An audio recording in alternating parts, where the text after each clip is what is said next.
Okay, we're going to get started. Call to order the regular meeting of the Wilton Board of Education. We're going to start off with the agenda. Has everyone had a chance to review the agenda? Yes. Okay, I would like to make a motion to amend the agenda so that we take number 5 under reports and recognition, review and discuss proposed SB 454, and we move that to an action item. Is there a second? Second. Is there a motion, or is all in favor of approving the agenda as revised? Aye. Any opposed? Okay, so we're done with, okay. Comments from the public. At this point, any member of the public is welcome to come and offer any comments. Please come on up, have a seat.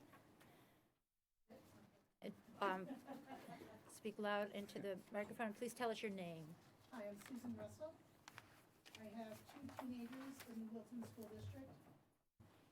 Good for me, right? We can get a round of applause for 2 teenagers. My girls and I have had a phenomenal experience with the town of Wilton, and especially the special education team, all the teachers, counselors, everyone that helped us, you know, with both my girls with their anxiety. I believe that Wilton is taking the necessary steps, proactive steps, I should say, to move ahead with this alternative school plan. If my junior had been able to access this during 8th grade, we may have been able to change her course and her path for the rest of her life. Ultimately, this would have saved the school district money, yes, but more importantly, it would have provided her with the skills she needed to be a happier, healthy member of our family and of this community. So after hearing the plans for the alternative school, I fully support it, and I hope that the board will too. Thank you. Great. Thank you.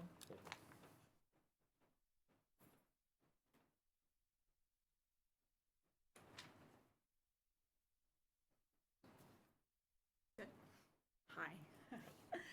I'm also to speak in support of the alternative school. Usually I speak off the cuff, but I wrote today, so I'm Tell just us your name. Yes, my name is Katie Hall. I've lived in Wilton with my husband and my 2 children since 2007. Currently, they are 14 and 16, 8th grade and a sophomore, and we moved here specifically for the school district. As I'm sure you all felt when you were new parents, we had aspirations that our children would be happy-go-lucky in school and follow along a traditional path. As often is with life, things didn't go exactly as planned. When our oldest was in 5th grade, we began to realize while Wilton was an exemplary school, and still is an exemplary school district, the size of the buildings and the amount of students were hindering her ability to access school. After a long few years of exploring many educational options, finally, as a sophomore, she's in a program that meets her needs. Currently, she attends the high school in the morning in the Flex 3 program and RCA, Regional Center for the Arts, in the afternoon. While the Flex 3 program has been a good fit this year, she's also in a place where she feels that she can access more of the high school curriculum. Fortunately, the professionals at the high school have set up the Flex program so she can do the 3rd quarter as a hybrid of Flex 2 and Flex 3. I'm here because of my strong support of the alternative school being proposed. I can't help but think that had we had this option when her challenges began, we might have found and been relieved to know that there would be a positive academic space for her beginning as early as 7th grade. The alternative high school will allow students to access Wilton High School curriculum and continue to be participants in the school community. The proposed alternative school would be a valuable extension of the Flex program and provide an environment for the group of students that have difficulty adapting to Wilton High School to flourish both academically and socially. The professionals who have helped us through the years have worked tirelessly to provide our daughter with a program that best fits her needs, but their hands were tied to a certain extent. She didn't want to leave the school community completely, and quite frankly, we could not find a private school that was a good fit. It took us quite a few years and many, many meetings to put a program together that supported her needs rather than made things worse. an alternative school located in Wilton that offered a smaller setting that was project-based and fulfilled all the curriculum requirements in Wilton would have potentially been a perfect match for her. It would also have given her the opportunity to address her issues in a smaller setting with the possibility of rejoining the high school in regular classes if and when she was ready. Thank you for your support of all students who attend Wilton High School and Wilton schools, and in particular, your work to service students with these unique challenges.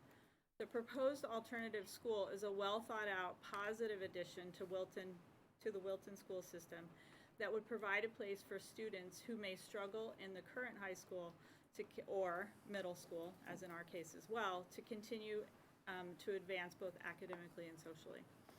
Thank you. Thank you very much.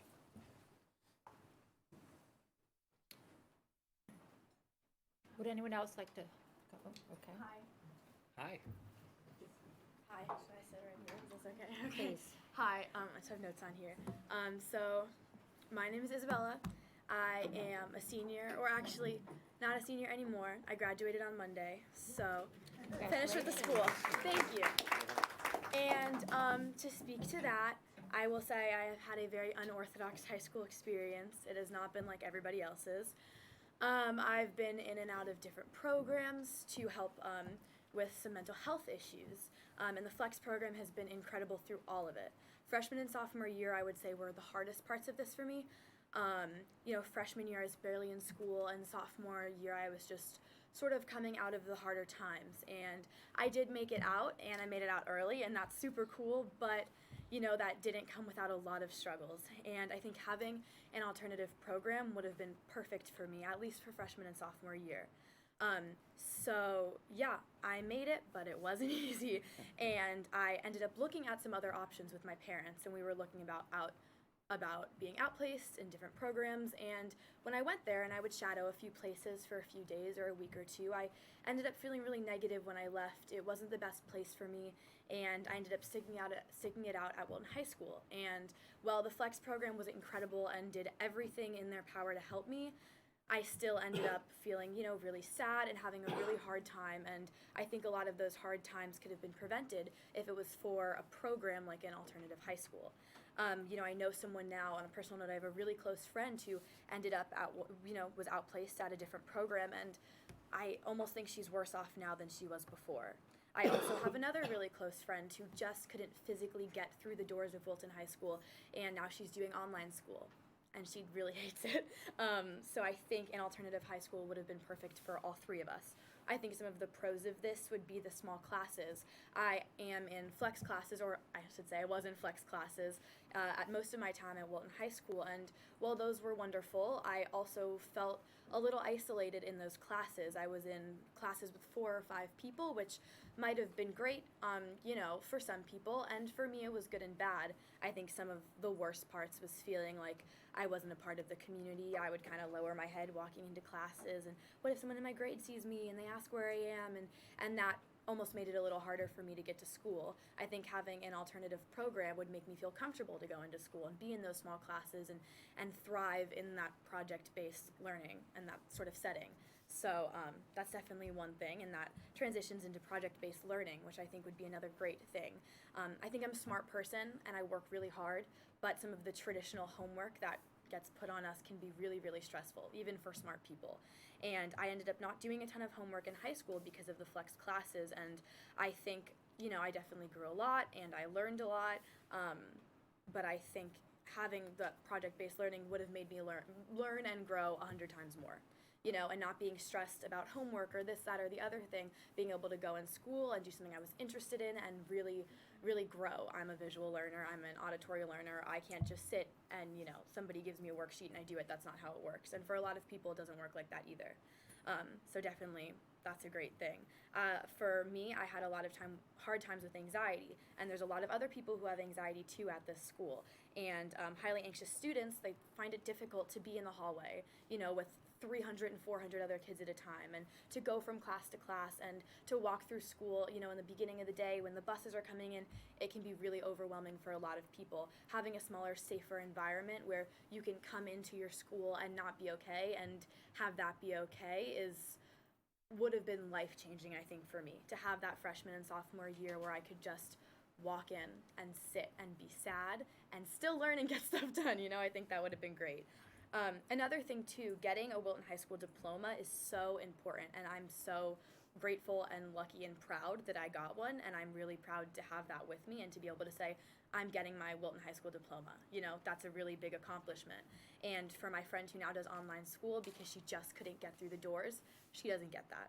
She's not going to have that opportunity to say, like, I have a Wilton High School diploma, look what I achieved. And I think that's something that's sad for her, and I think she wanted to be able to finish, but she just physically and emotionally couldn't.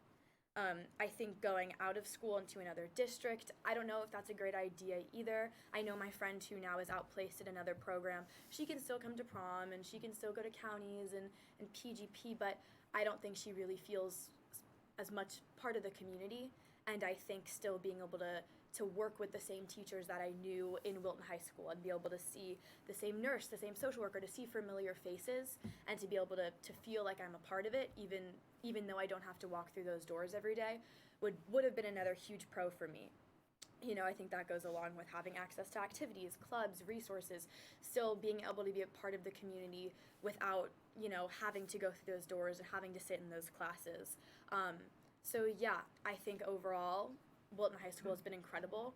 And, you know, I was talking about this earlier today, the flex teachers and all the teachers, the whole faculty at Wilton High School has really been so influential on my high school career. And I don't know if me or my siblings would have been able to make it through high school if it weren't for them. So that's been really incredible. And with that, I think we can push further, and I think we can make even more changes.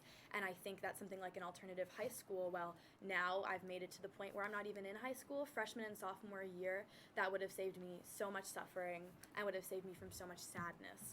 So I think, and, you know, having a program like that would have changed a lot for me, and I think made my whole high school process definitely a lot different. So Great. thank you. Thank you very much, and congratulations. Thank you. It appears we may have a large number of speakers tonight. I'd just like to remind people to try to limit your comments to 3 minutes.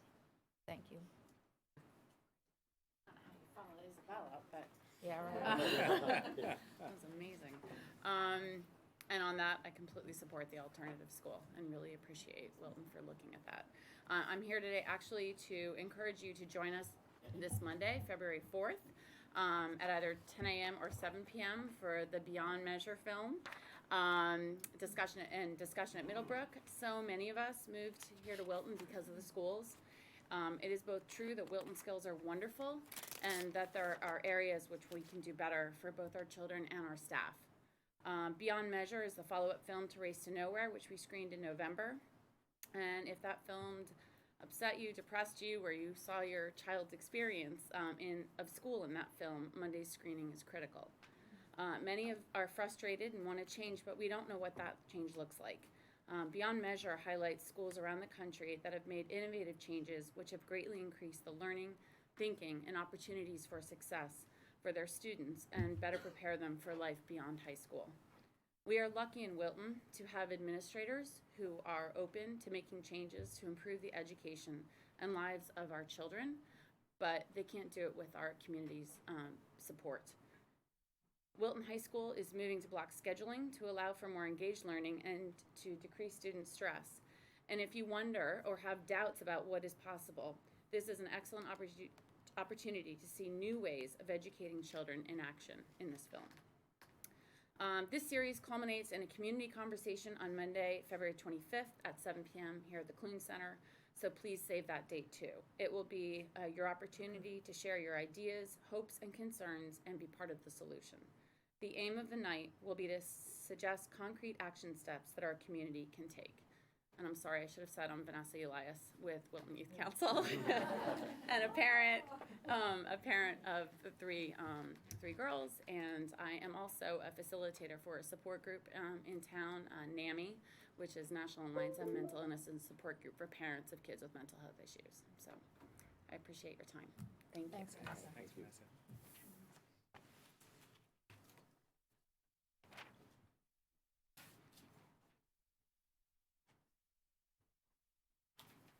Hello, Kara Berghaus. I wasn't planning to speak tonight, but I tend to do things off the cuff, which is the way I roll. So I'm really up here because, number one, I wholeheartedly support the alternative high school, not high school, 7 through 12 school. I'm really excited that we are moving forward with this program for Wilton School District. And I just want to say that what an amazing young woman that just presented to us, and so articulate, and I'm excited to see what the future holds for her, because I think we could all take a couple of valuable lessons from the way that she was able to compose and present herself in front of this board. Not easy to do as a young person or as an adult, and for someone who speaks a lot all the time. But I just want to say I'm very impressed and I'm very proud that you were able to come up here. I don't even know your name, but I'm so proud of you. Isabella. So as the newly chartered president of SEPTA, I'm very excited to be part of this progressive movement that Wilton Public Schools seems to be on. And I think there's a lot of really great positive things happening. And as someone who really is very passionate about seeing every student thrive, I think this is a perfect solution that will offer many options and opportunities for students that need an alternative path. There is a path forward for everyone. It's just a matter of how we get there and how we find it. And having this alternative program will definitely allow for a lot more students to achieve their full potential and to thrive. So thank you for putting this forth. I'm excited to be part of this work, and you have our support. Thanks, Karen.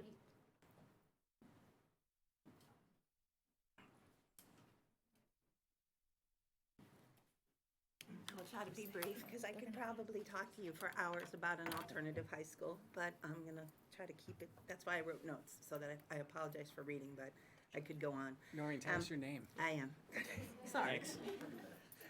Good evening. My name is Noreen O'Mahony, and I would like to share with you my thoughts on the proposal for an alternative high school here in our town.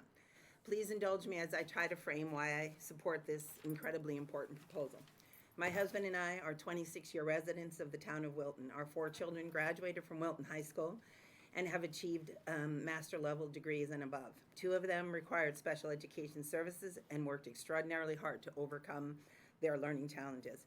I am the owner and director of Collaborative Advocacy Associates, one of the largest private non-attorney student advocacy firms in Connecticut. We have served over 2,500 families in the past 20 years. I began my student advocacy firm after serving as a school social worker and then as the district administrator in New York for 13 years.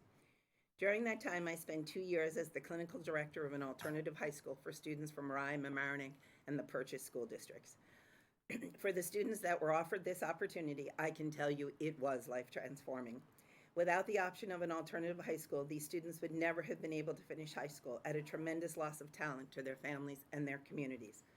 I have saved journals of letters from those students that I would never forget why we need to have options and alternative high schools, rather than sending our students away to private special education school or out of town to get the supports and services they desperately need during the rapids we have come to know as adolescents. Of course, when I looked for the book this evening, I couldn't find it. Can you guys relate? I would have loved to have shared some of those letters tonight, but when I find it, I will send them to the board. Sending a child away from his or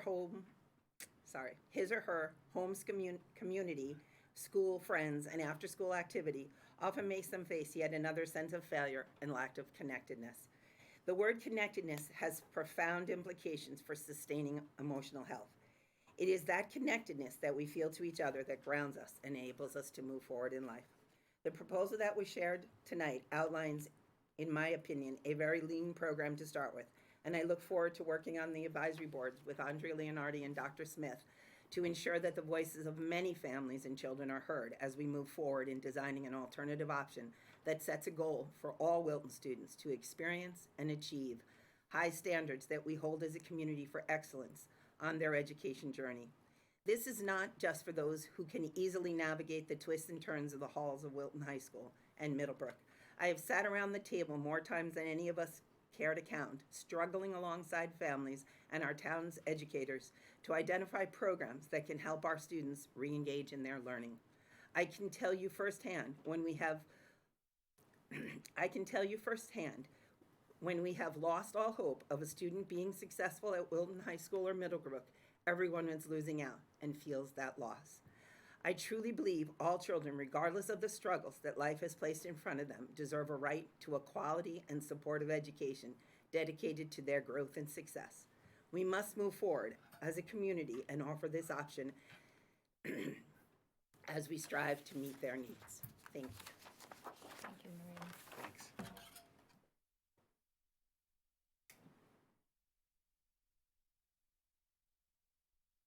Hi, my name is Deborah Eggleston. I have a 10-year-old who is outplaced since he's in 4th grade. He's been outplaced since first. And I have a 5-year-old who's just entered kindergarten. When I heard about this alternative high school proposal, I literally started crying because I've been worrying where my son, who's high-functioning autistic, was going to go to high school. My dream was for him to come back to go to Wilton, but honestly, it's a really big school with a lot of pressure, and I didn't know if that would be possible, and this could be his opportunity to come back to where we moved to. And now that I see my little girl at Miller Driscoll with all of her friends and everybody, and like everybody said, the community,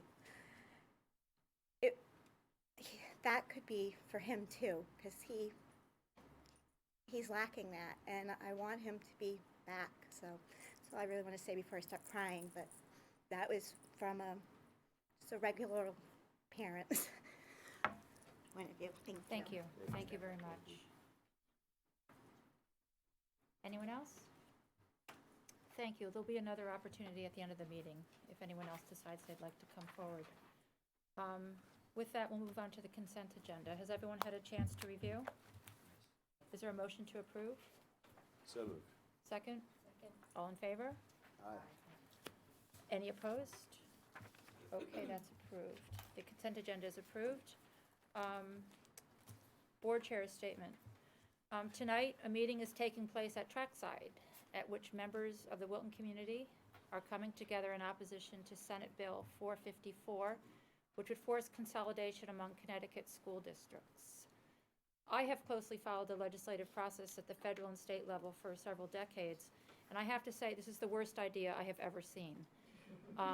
If enacted, this legislation would pose an existential threat to the highly successful Wilton Public Schools, and that is not an exaggeration. I think each of us would like to have attended tonight's meeting. Unfortunately, given the numbers of schedules that had to be juggled, tonight was chosen despite our conflict. I submitted a statement to be read on behalf of our board, advising attendees of our strong opposition, and I'd like to enter that into the minutes tonight. Don't worry, it's not that long. Off the top of my head, I can think of about a dozen reasons why the proposal to force consolidation of school districts is an awful idea, but I can't think of a single reason why it would make sense. Unfortunately, the Wilton Board of Education has a conflict with tonight's meeting, otherwise we would be there in force. We will discuss SB 454 at our meeting tonight, and will consider a strong letter of opposition to Education Committee co-chairs McCrory and Sanchez.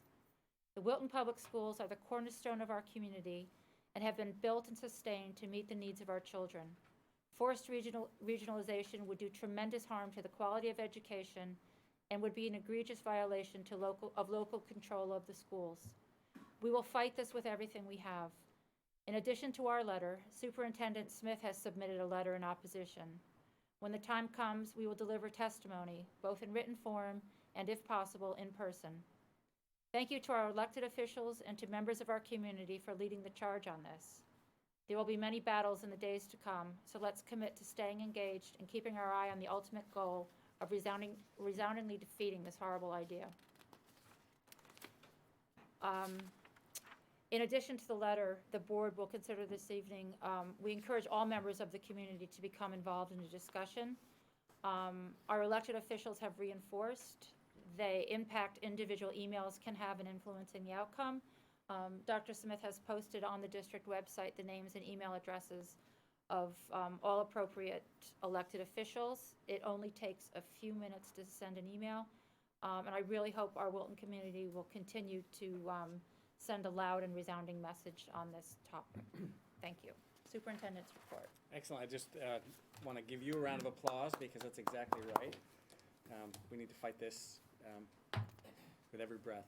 I also want to give a brief plug to just again, the ongoing very high quality representation we have in Hartford. Both Representative Lavielle and Senator Haskell have been in touch almost daily with updates and recommendations and strategies, and I take a lot of comfort in knowing that we're well represented by both them and Representative O'Day as well. I have 3 acknowledgements. First, we want to congratulate high school senior Julia Rothstein, who won the Wilton High School Poetry Out Loud contest earlier today. Congratulations. Awesome. Fabulous. Congratulations. I saw her recite her first poem, and it was just wonderful. It was beautiful, electrifying. She did a fabulous job, and in fairness to her, that competition was tough. We have some very, very talented high school students, so congratulations. We also want to congratulate Mr. Jim Lucy, one of our beloved high school science teachers, who was recognized. That's a lot. It's like a wedding vow. So we'll splice that and we'll send it off to them, and they can watch that piece, or they can watch the whole board meeting. So that's it for me. We should air the whole board meeting for Miller Driscoll tomorrow. It would be very informative. Great. Okay. Thank you. Committee reports, teaching and learning. We haven't met since last time. Business ops. How about the trifecta? Policy and communication. We've been busy. I don't think we've met, though. I don't think Right? we've met. No, we haven't met. Early Thank you. February is All going right. to be busy. Moving right along. Review and discuss the Wilton taxpayer survey results. Last year, the Board of Finance commissioned a survey to gauge town or resident attitudes on certain issues, and David Rothstein generously donated his time to manage that survey. The results were presented earlier this year, in early January, or was it December? December to the Board of Finance, and they graciously agreed to appear here tonight and give us an overview too. So we have Richard Creeth and David Rothstein here to present. Sit here.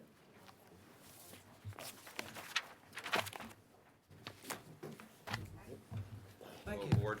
Good evening. So I'm Richard Creeth, and this is David Rothstein.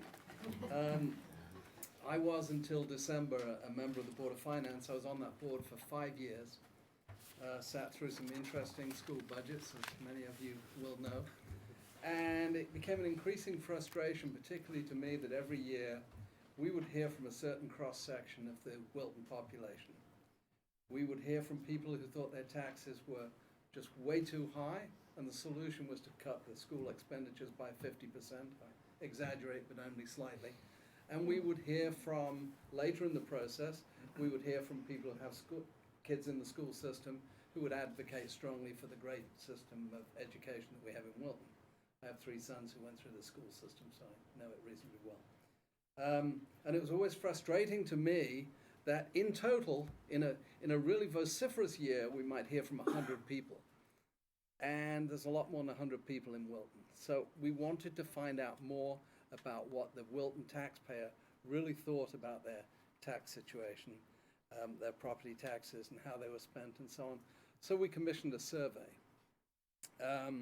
And as often happens on a committee, when you come up with an idea hoping somebody else is going to take the ball and run with it, everybody looks at you and says, Richard, that's a good idea. Why don't you make that happen? So I was fortunate to sort of reach out for help. And I think Laurie nudged David, and I got a call from David, who I have to say was the key resource for the study here. We formed a group, a study committee. From the Board of Selectmen, we had Deb McFadden. From your board, we had Debbie Lowe. We had a guy, John Kelly, from the Economic Development Commission, and Dave as a citizen volunteer. But Dave's a bit more than a citizen volunteer, because he owns and runs a company called RTI Research that does this sort of stuff for its living. So Dave very generously donated all of the resources for the survey. The survey subcommittee met quite a few times in the first half of 2018, went back and forth trying to come out with questions. At one stage, we probably had, 100 questions in the survey, lot. Dave? And Dave kept We had too saying, many. you know, if you have more than about 25 questions, you start losing people. So we wrestled it to the ground, and we came up with what we thought, with a lot of help and guidance from Dave about what would actually work, with a survey that had, in the end, how many questions, Dave? 23 or something. Yeah. It was an online survey, and it was anonymous. And the idea was to get a broad set of responses and to try to make those responses represent the demographics of Wilton. So we didn't want to hear just from a certain segment of people, tending to be seniors like myself, whose kids are through the school system and think that are concerned about living on a fixed income and taxes. And we didn't want to hear from people who'd got kids in the school system. We wanted to get a representative response. So we did an online survey, and we asked some demographic questions so that we could look at the responses as they matched up to the demographics of the Wilton general population. So I suppose I should go on to the next slide. So this slide should know which way up. Where's the... Yeah, just go to the first slide. In fact, yeah, so the survey was completely anonymous. This is one of those slides that you shouldn't read. There's too much text on it. We publicized it in a number of ways. We did press releases. We stood outside on election day encouraging people to vote. We had signage at the library, a lot of different things. Dr. Smith, I think, sent out an email to people. And we got, in total, 1,411 responses. And in order to make this, the difference between this survey and various other surveys that are going on right now is that we felt strongly that this should try to be as statistically valid as possible. And so if you look at this particular slide, column A here is the percentage of population of Wilton. So under 25s is 37%, 25 to 49 is 25%, and so on.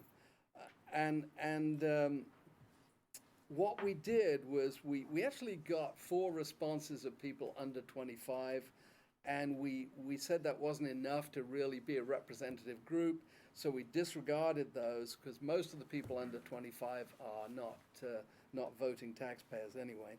And we came up with 3 groups, 25 to 49, 50 to 64, and 65 and older.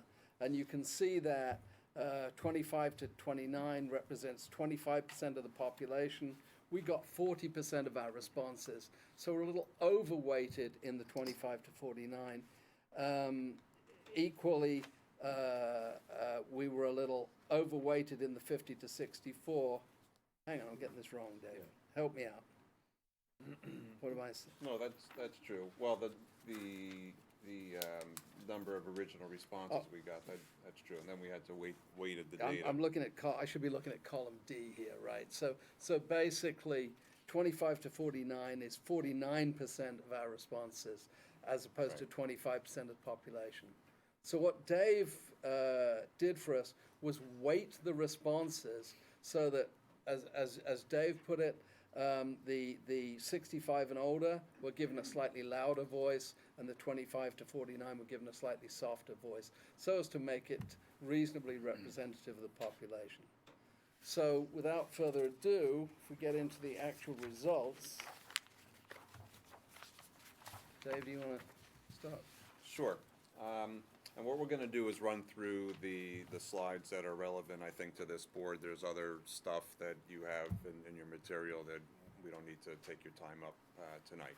So one of the questions we asked is, why'd you move to Wilton? And so consistent, actually, with some of the earlier speakers, 81% of people say they moved here for the quality of the schools. And this was, in this question, you could answer as many reasons as applicable, so that's why these numbers add to more than 100%. But clearly the schools are the number one broad reason why people chose Wilton, followed by affordability of housing compared to neighboring towns. So then we asked on the next slide, or actually why don't we just skip one more. then we asked, well, what is the single most important reason that you moved to Wilton? And so when we made them choose just one, a little bit over half the people said they moved here for the schools, 54%. And this is where what we've also done here is broken the answers down by the different age groups and by whether people had kids, in this case, kids at all, young kids and before kindergarten, or any kids in Wilton Public Schools. And you'll see that throughout, because while the weighted the weights Richard was talking about are reflected in the total, when we look at by age, for example, that data is not weighted by age because it is age. So this is where you can actually dig down and see how the different subgroups or the segments of the population in town are, what they think. So you might not be surprised to see that when you look at the reason for moving here, when you break it down by age group, the younger you are, the more likely you are to say that the schools were your primary reason to be here. And if you don't have kids, you were not that likely to have moved here for the schools. But if you have young kids, you're very likely to say that that's the number one reason you moved here. So in a nutshell, schools are pretty important. And it's worth noting the second point is affordability and taxes. Those 2 points were clearly the leaders. So. Right.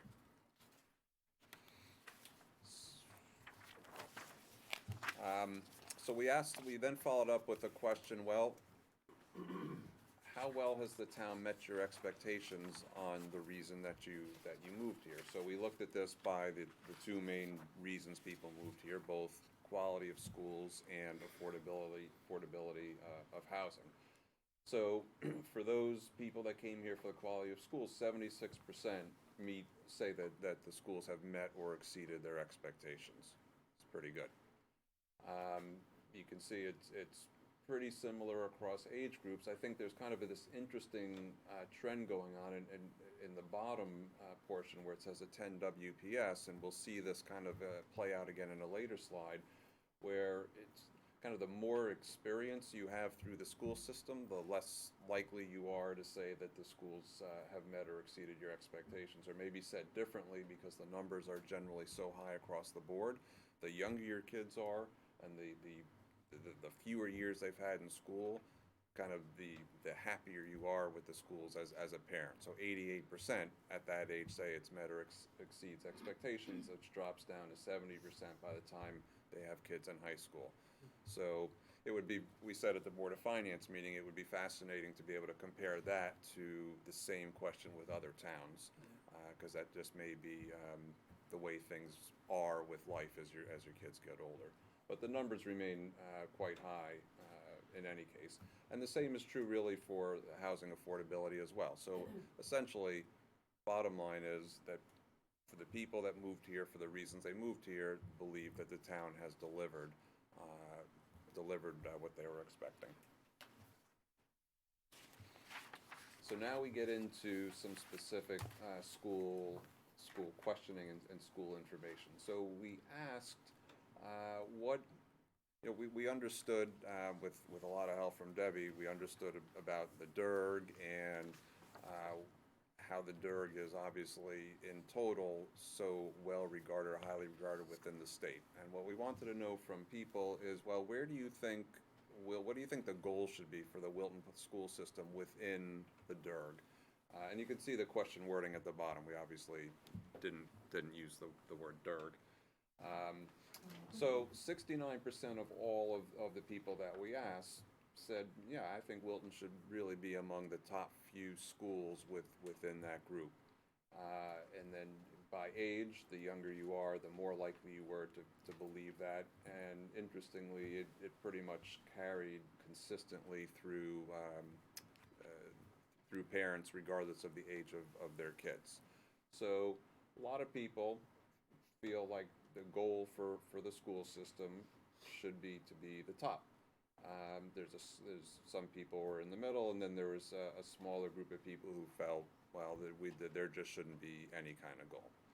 And you'll see the reason we asked this question is so that we could later compare not only performance to the goals that people thought we had, but the feelings around taxes and spending relative to what people think the goals of the school system should be. So now we move on to perception. So 39% of the people think that Wilton actually is among the top few schools in the DERG. So compared to, I think it was 69% who said we should be, 39% think that we are among the top. Half the people roughly say that we're in the middle of the pack, and 10% think that we're in the bottom few. And here you see a little bit again with that bottom grouping with the kids, that the younger your kids are in the school, so starting, let's say, with Miller Driscoll, as kids move through school, that percent of people believing that we're in the top portion of the DERG decreases little by little. So again, it's kind of consistent with that other chart around expectations. Kind of an interesting phenomenon.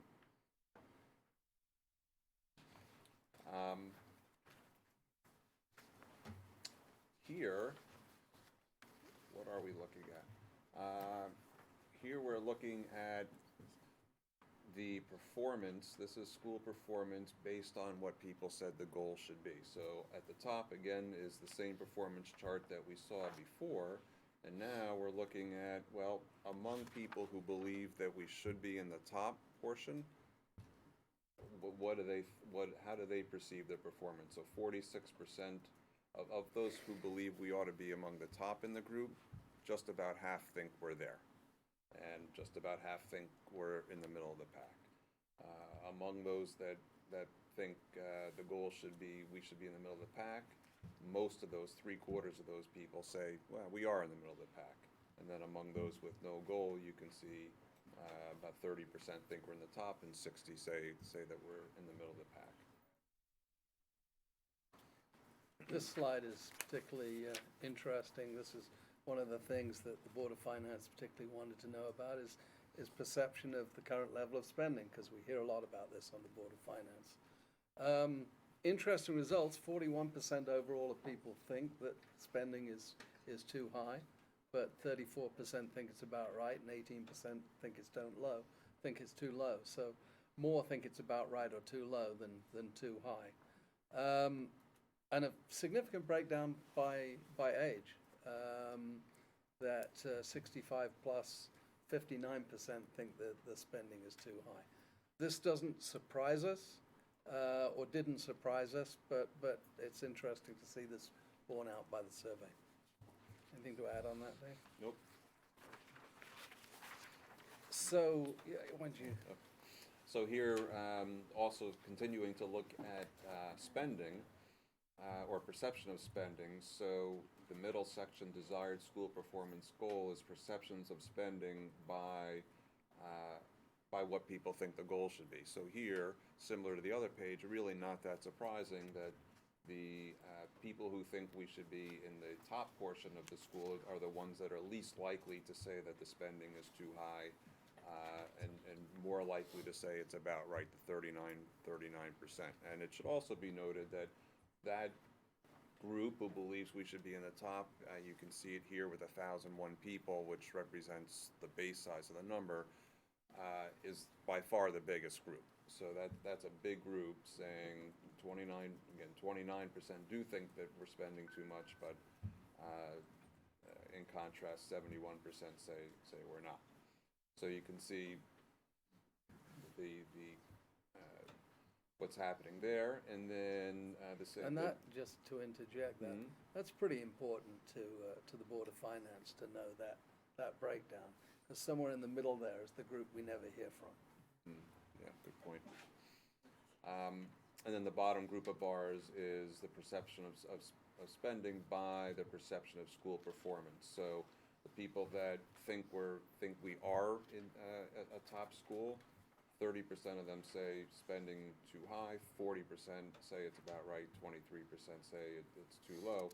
Among the other groups, those who think we're in the middle of the pack or we're in the bottom, and the bottom is a small group, are much more likely to think spending is too high. And one other way to look at this is by the kids and where they are in the school system.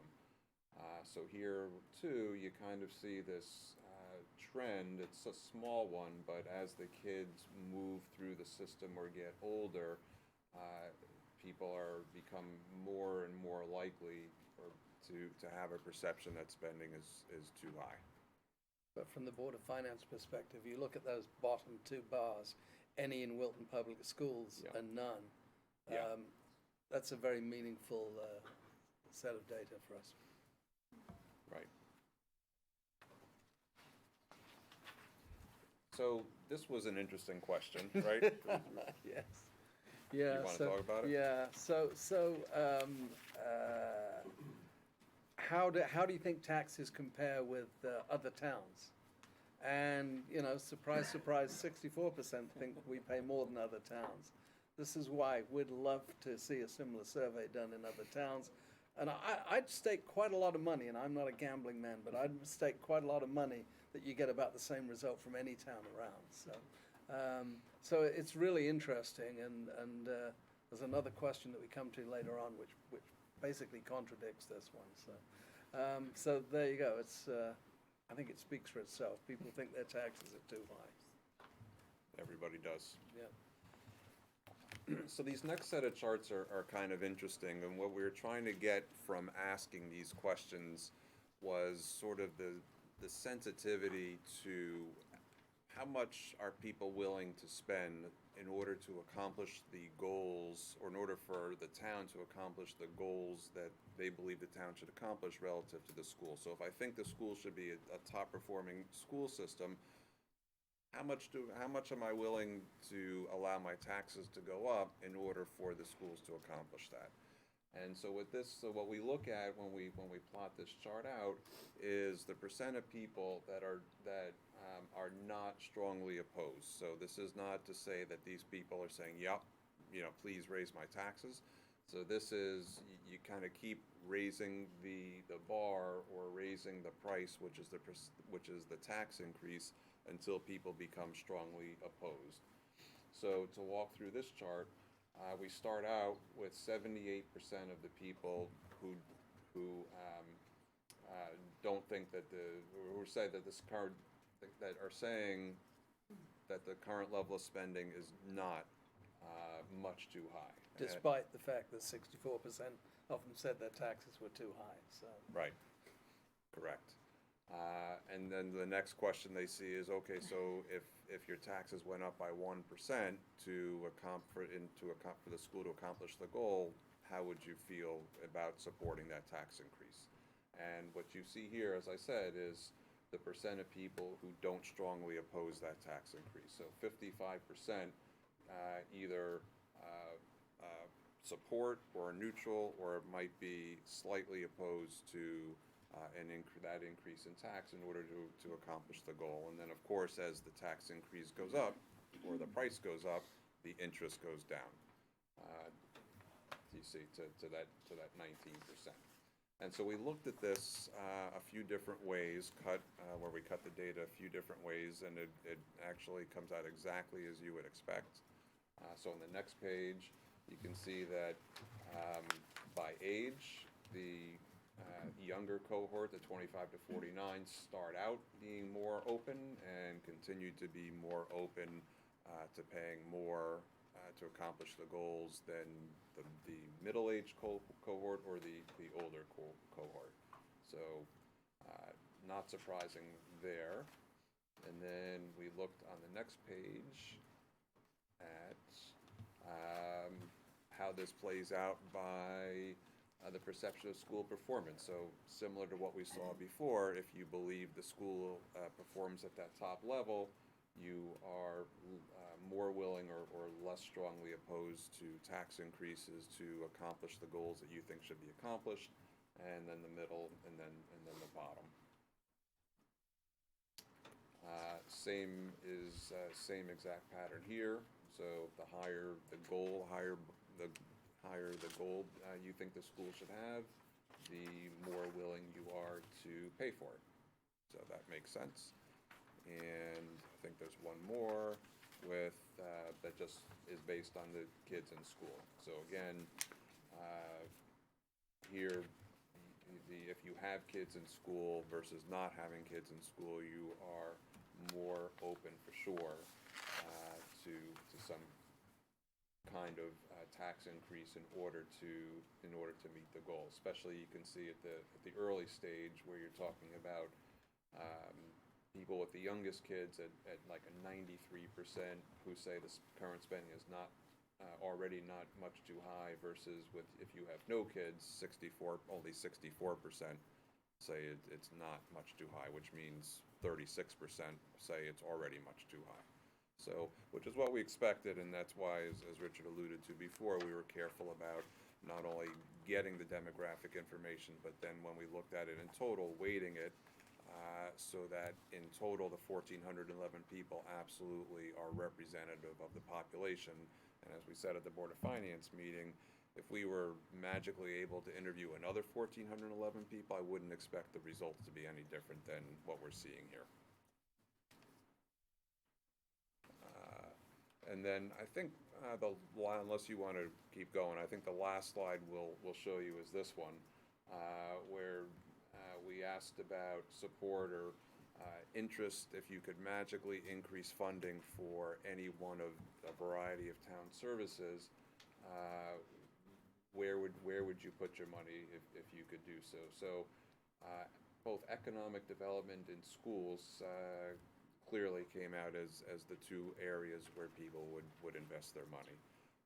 So I think, obviously, from a Board of Finance perspective, I think was quite happy to see the economic development, and of course it goes hand in hand. The more economic development we have, perhaps the more that can be invested in the schools and in other services.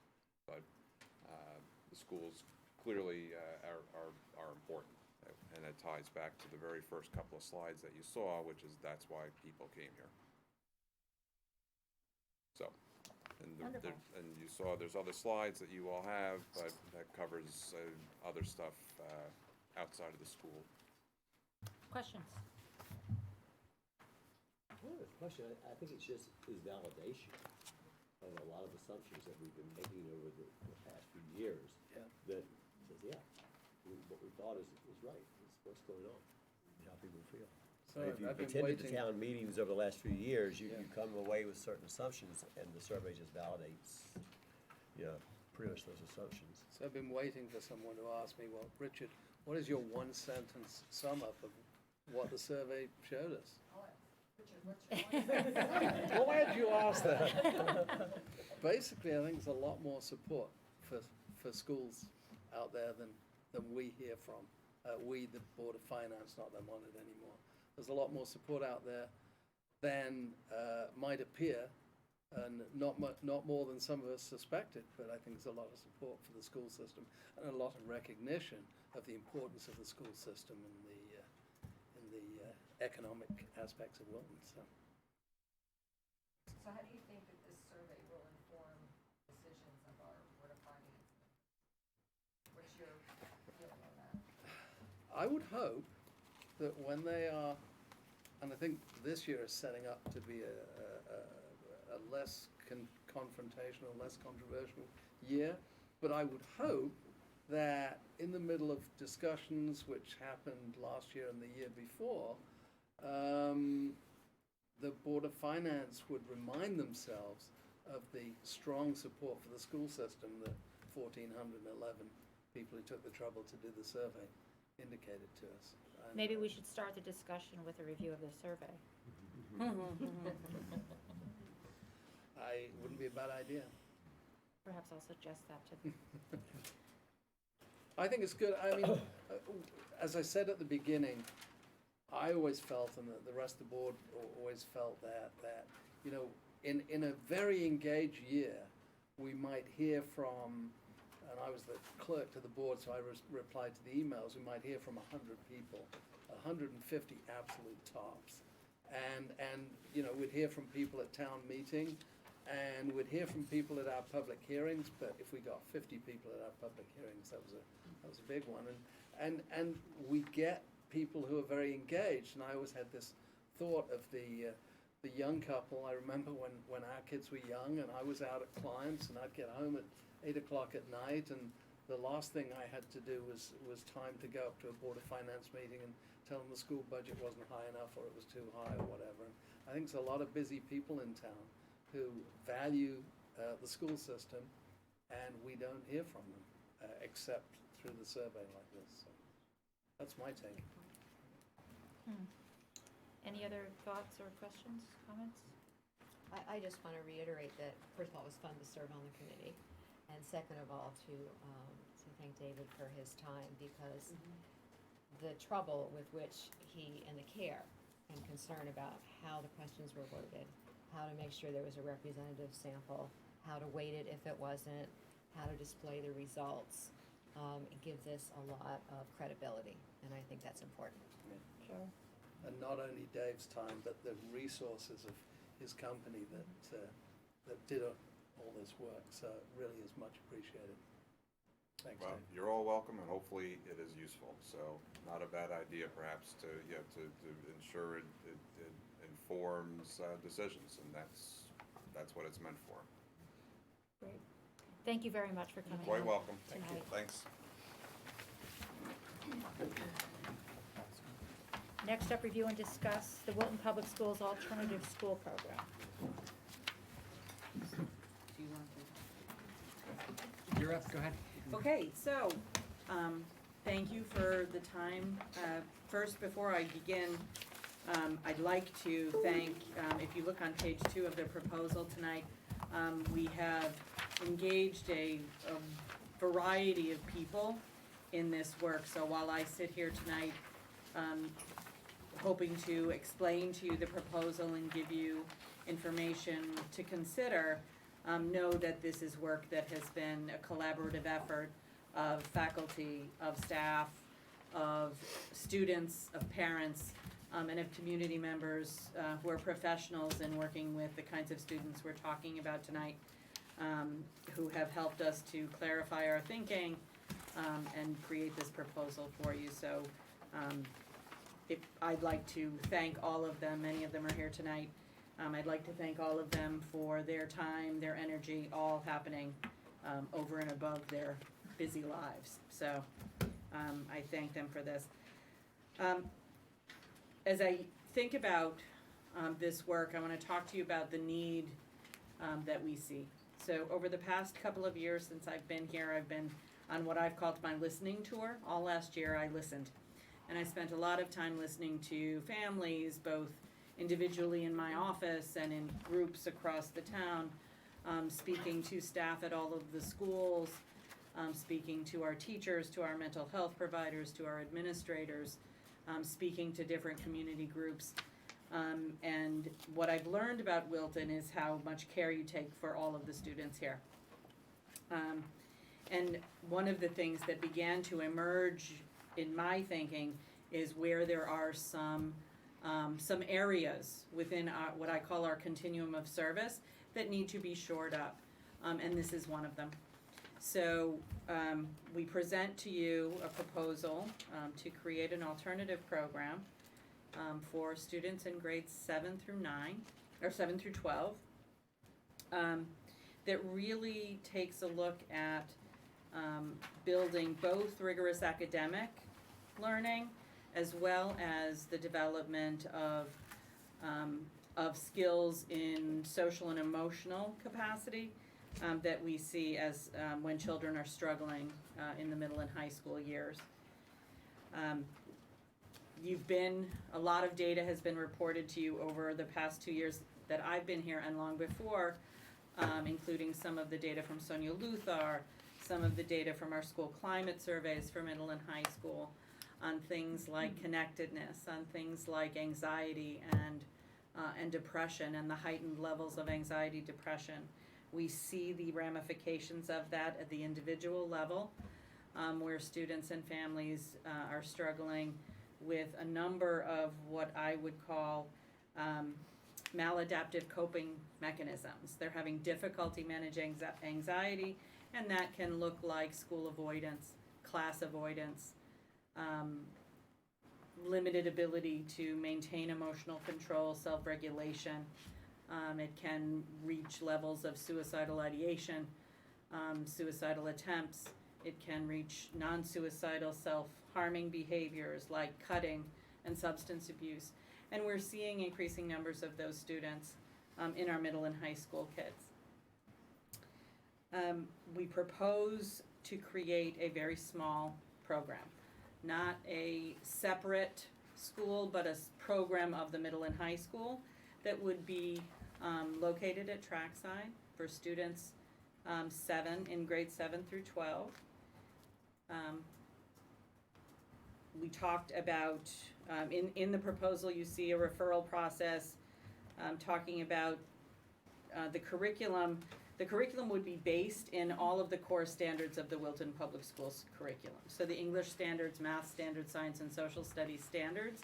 Our proposal is to use those standards to drive project-based learning. So as projects are developed by the core team and then core team with students, those projects would have standards attached to them, and students would need to show evidence of learning and mastery of those standards, and that would be the grading process. So what's different from a traditional school would be, rather than taking U.S. history as a standalone course, students would work within a upcoming project that might be worthwhile. I was trying to think about how to articulate this to a team. Would be something like Election 2020 would be the umbrella of the project. And within that, students would learn English and language arts standards, math standards, science standards, and social studies standards, and then use that as the content to trigger that learning. So you might have students learning mathematics through polling data and managing that data, looking at developing statistical analysis, those kinds of things, and studying that art in order to take a look at through the election process. Historically, they might learn about the Electoral College and how that impacts the red and blue states, and those kinds of things. So there would be a multitude of standards that could be taught using that as an umbrella. We talk to, this would have a very strong family support and family learning component. So as we look at these social and emotional skills through a DBT, dialectical behavioral therapy lens, parents would be a part of that education, and we would work with parents and students together to develop those skills so that families could reduce the conflict often associated with students who are struggling, and again, help to resolve some of that. So we presented to you the budget for what we're proposing to begin. The other piece I wanted to talk about was, I think one of the parents said it eloquently, that the purpose of this is really not to save money. But there is a benefit on the fiscal side. I think we need to do something like this because we have students who are in need. But on the fiscal side, increasing our capacity within district to provide these services to kids does have the potential for a cost avoidance of future outplacements, of future high-cost private school placements, and the transportation costs that are often associated with transporting kids out of town. So I provided some simulation, both in the proposal and in the questions that were asked that you guys sent, that I received. We presented. Did you receive the? Here? Yeah, they're right. Yeah. Oh, okay. Yeah. So I took a stab at the ones I got yesterday, just Okay.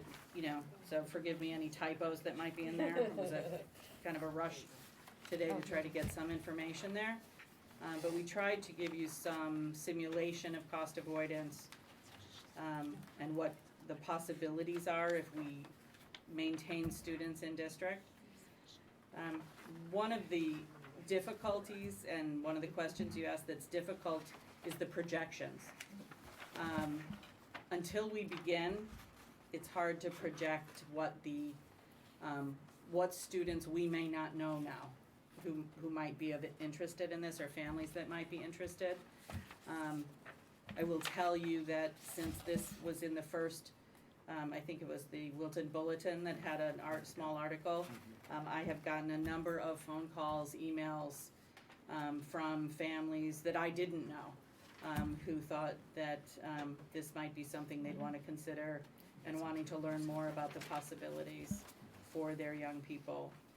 Some of whom are students who are not currently attending the Wilton Public Schools, some of whom are attending the Wilton Public Schools but are having mild to moderate struggles. So there were a number of pieces there.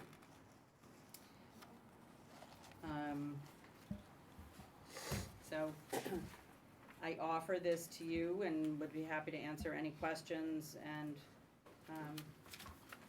hope that you can, I realize that as I look at it, I realize there are a lot of unknowns here. And there, unfortunately, it's hard, other than taking a stab in the dark, until we see what the students who join us. This is a program that's built around the students who are there. So any year and every year, you would be looking at your population of students and making decisions based on their unique needs. So it is more flexible than a traditional educational model. We have a number of our exceptionally talented staff who Yes. worked with Andrea Oh, yeah. on the team, and who work with some of these kiddos who would be prime candidates for our alternative school today. So I'd like, would you guys, especially from the high school, Eileen, come on up to the table. Yeah, Melissa, Kim, thanks. Anne Marie, feel free to join them. Yep. Anne Marie was busting my chops about not calling a delay, so I'm just going to invite her to come up to the board Now you table. have to do it with a jingle.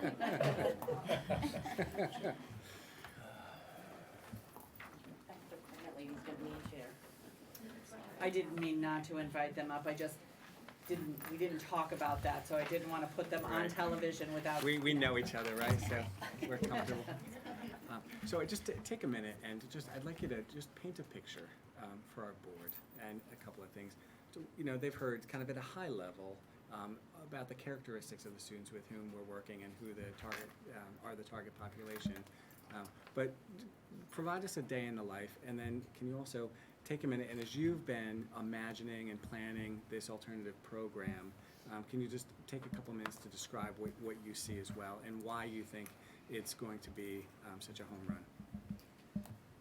I'd like to start, if you don't mind. I feel like I've been working on this for so long now that it's finally, we're here to talk about it, so I'm very excited. So my name is Eileen Wheeler, and I'm one of the high school teachers, special education high school teachers, and my dream for this school would be for any student that would like to come to it.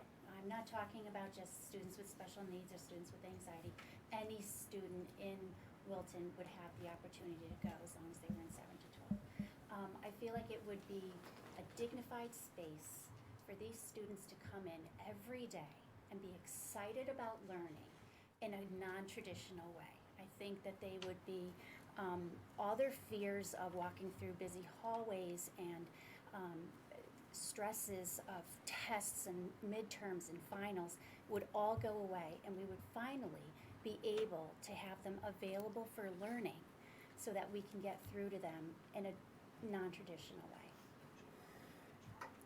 I think you'll see in the proposal there's a community piece to the vocational planning for some of these students that are, one, required, yes, if they have an IEP, but two, we'd like to see all of our students have a successful post-secondary experience.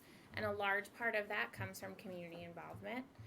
And while, yes, there's not a fiscal gain to this, there is a community gain to our community seeing some of our students who require sometimes substantial amount of services that can be misconstrued and misunderstood.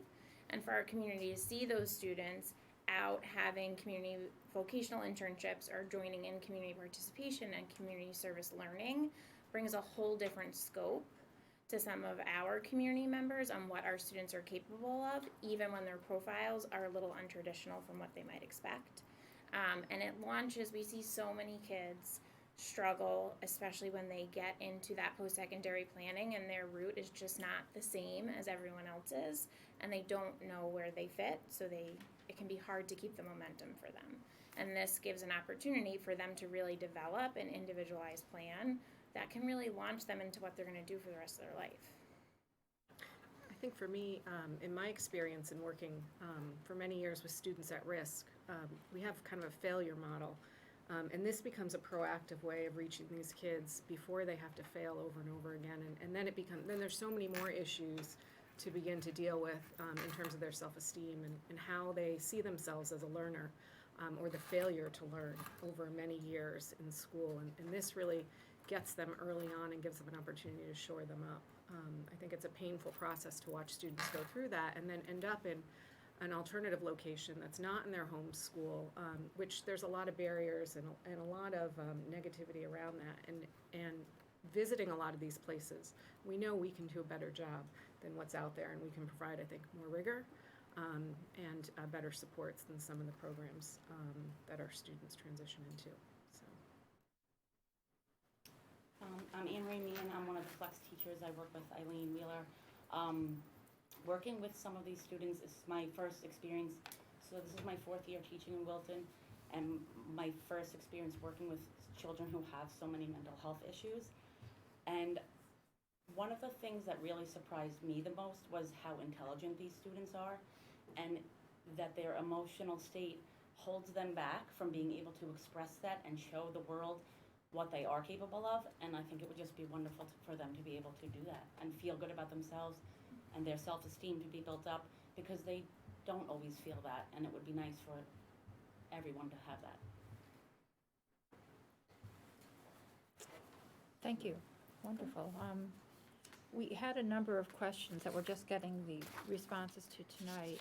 We're just saying now, are there additional things that I think, have come up? Andrea, it might be helpful if you just kind of, we'll do quickly, because these were the questions that came through. Yeah. So maybe summarize That the would be question and helpful. talk through the answer.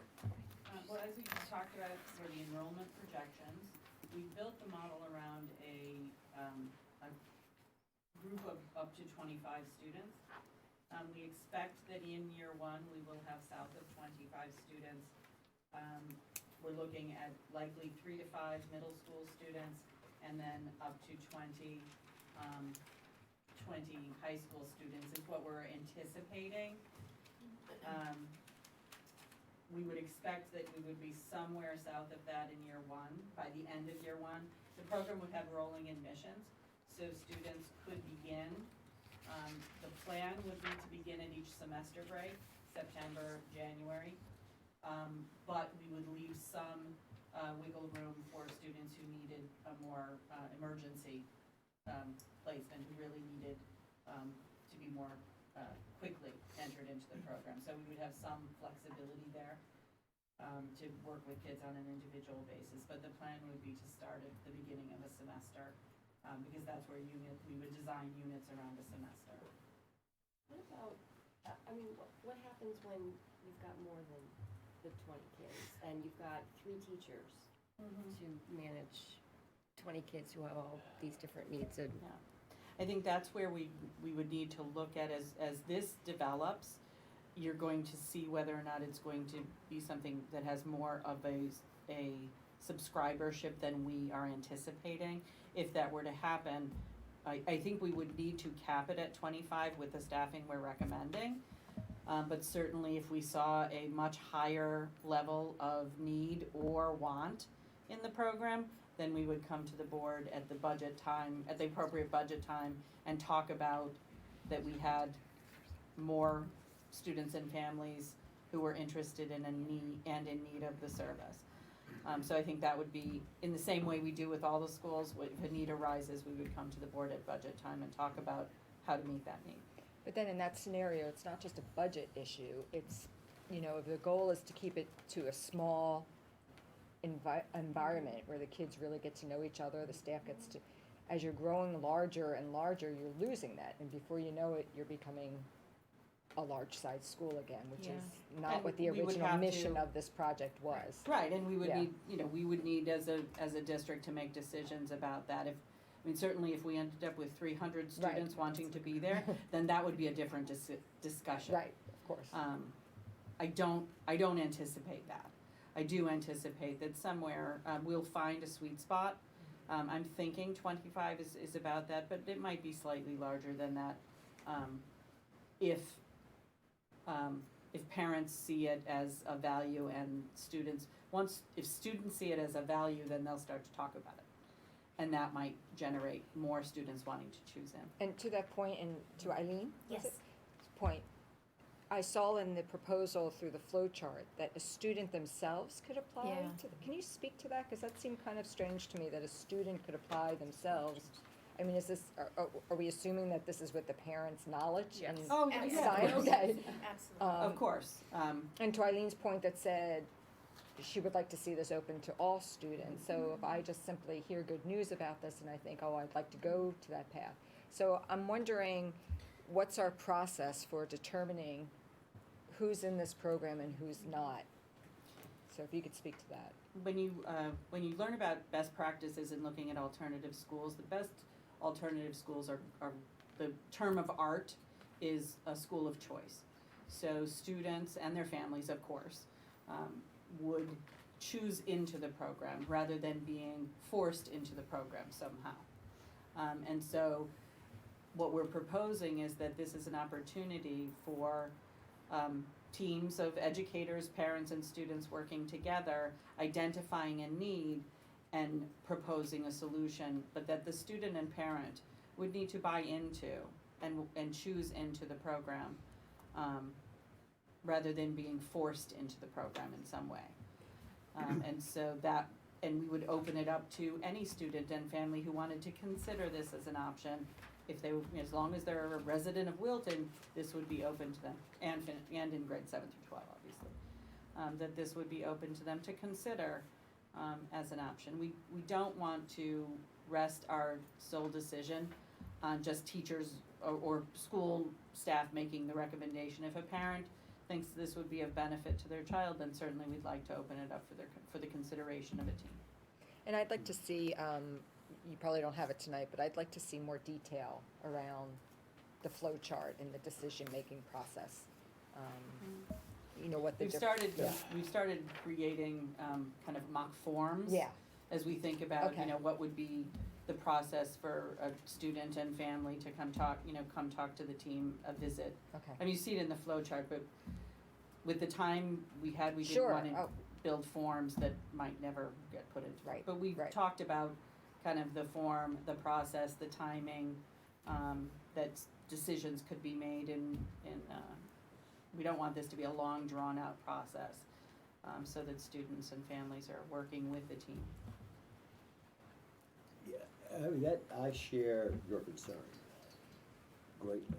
I'm surprised to see in Darien, they've capped at 24.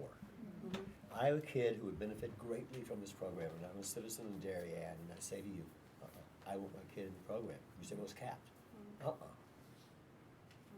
I want my kid in that program, you can't deny it. Then another parent comes, and all of a sudden the 24 becomes, what happens then? And who makes that decision? And then do we get in a big battle with parents about, well, why can't my kid be in this program? I know it would benefit him. My doctor says it would benefit him. His doctor says it would benefit him. I want him in the program. I don't want to send him to Cromwell or wherever. Listen, I think it's great. And don't get me wrong, I am greatly concerned that with all the reasons that we've talked about in this community, about the need for it, I think we are grossly underestimating what the impact and the expectation is going to be here from the parents and the students. How did you arrive at your enrollment estimate? We sat down with staff at both schools and talked about the kinds of kids we're talking about, and the staff came up with students in the next couple of years who they think would likely be this student. So that's how we came up with the projection, based on our assessment of the students who are currently sitting in classrooms and experiencing some level of struggle. But one of the premises that we've talked about historically before is that we would bring kids back who are now currently being outplaced into this program. Well, that's been Yeah. Major right. point Well, that was is going to be that we've one of got the kids out there that objectives. we can do it better, so we're gonna bring them back to us. Right. Well, if we're talking about 24, how many of those kids, is that 10 kids, 8 kids, 6 kids? And what does that leave now for the ones who are here that we identify would be benefit from going into the program that aren't currently? I'm just really concerned that we are not even close with the numbers here in terms of what we would expect. And maybe I'm wrong. I don't Yeah, know. First let of all, me I would just- say, I respectfully disagree, Yeah. because our folks that are in the room today Yeah, know I best. hear it. Yeah. But beyond that, I think we're not gonna know until we try. Yeah. And so, I would say No, there's some I there's some understand that. upfront risk here. And, with respect to growth, I had to know, I wanna just recognize, Cindy Moser, who's sitting in the back. Cindy's the director of Trackside. We've had wonderful conversations, and so on a couple of fronts, we are excited about the prospect of using that space. Number one, and most importantly, it's in the community. But number two, it's a rather large and flexible space, and so if that all works out, we have the capacity to reasonably grow.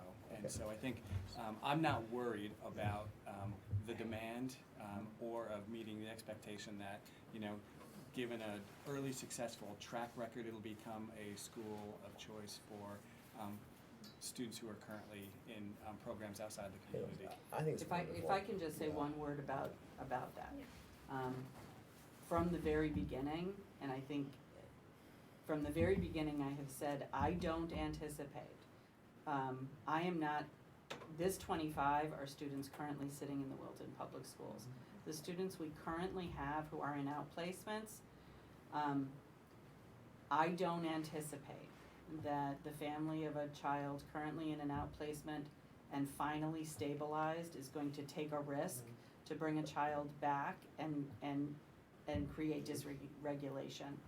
And I wouldn't, if the child is in a fragile state, I wouldn't do that either. I wouldn't recommend it. So the purpose of this, and that's why I talk about cost avoidance rather than cost savings. I'm thinking about the students currently sitting in classrooms who are struggling, and if we can prevent them from going through those failure cycles that get to outplacement, that's the kid I'm talking about right now. If we did realize some students whose families and students wanted to choose to come back, I would welcome them with open arms.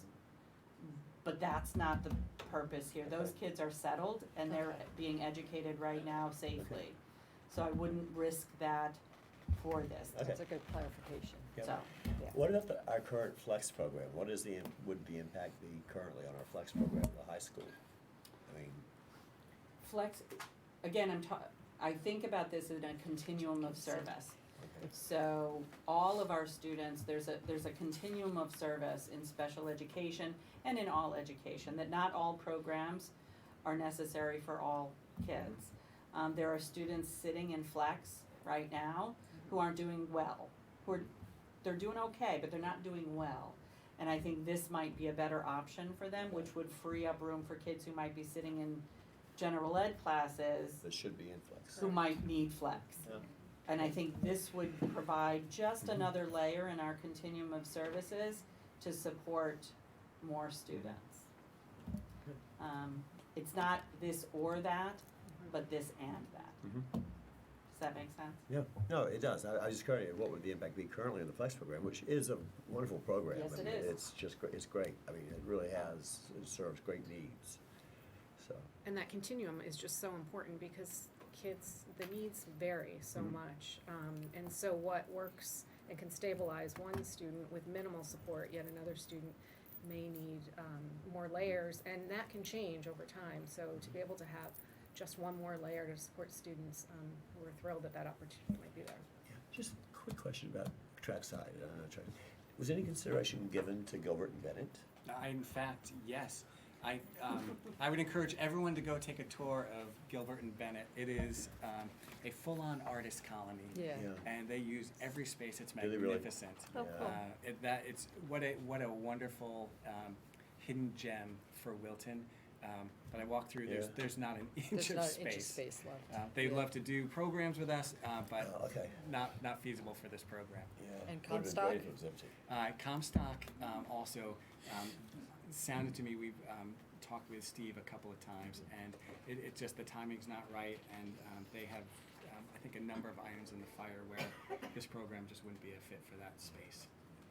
And Trackside meets all school-type requirements as far as codes and safety and all of that? Yeah, they've got all Okay. the light, I mean, it's a, I forget, it's an enterprise zone, I forget, excuse the terminology, Multi-purpose. but it is essentially multi-purpose, all of the life safety. We're just in the process of kind of ticking I's and crossing T's. We've got a meeting coming up later in February with Bob Nerney from the planning office and the fire marshal. We're going to look at all of it and just make Okay. sure that we're in good shape there. Right, okay. At this point, on its face, everything looks like it's going to line up. And Genesis, going back to the beginning, can you explain Genesis? I'd be happy to, yeah. Talk about the genesis of Genesis. Right. So, the Flex 3 program, as it is right now, is a small group, 6 students who are not coming to school at all last year. They had not only coming to school attendance issues, but they would come to school and not attend classes. So we thought we needed to do something different. So we started our Flex 3. We always had Flex 3, but we decided to just change the location and put them in a really safe, beautiful classroom. And the teachers funnel in through the morning, through their 4 periods in the morning. And it's really exciting for them because they show up every day.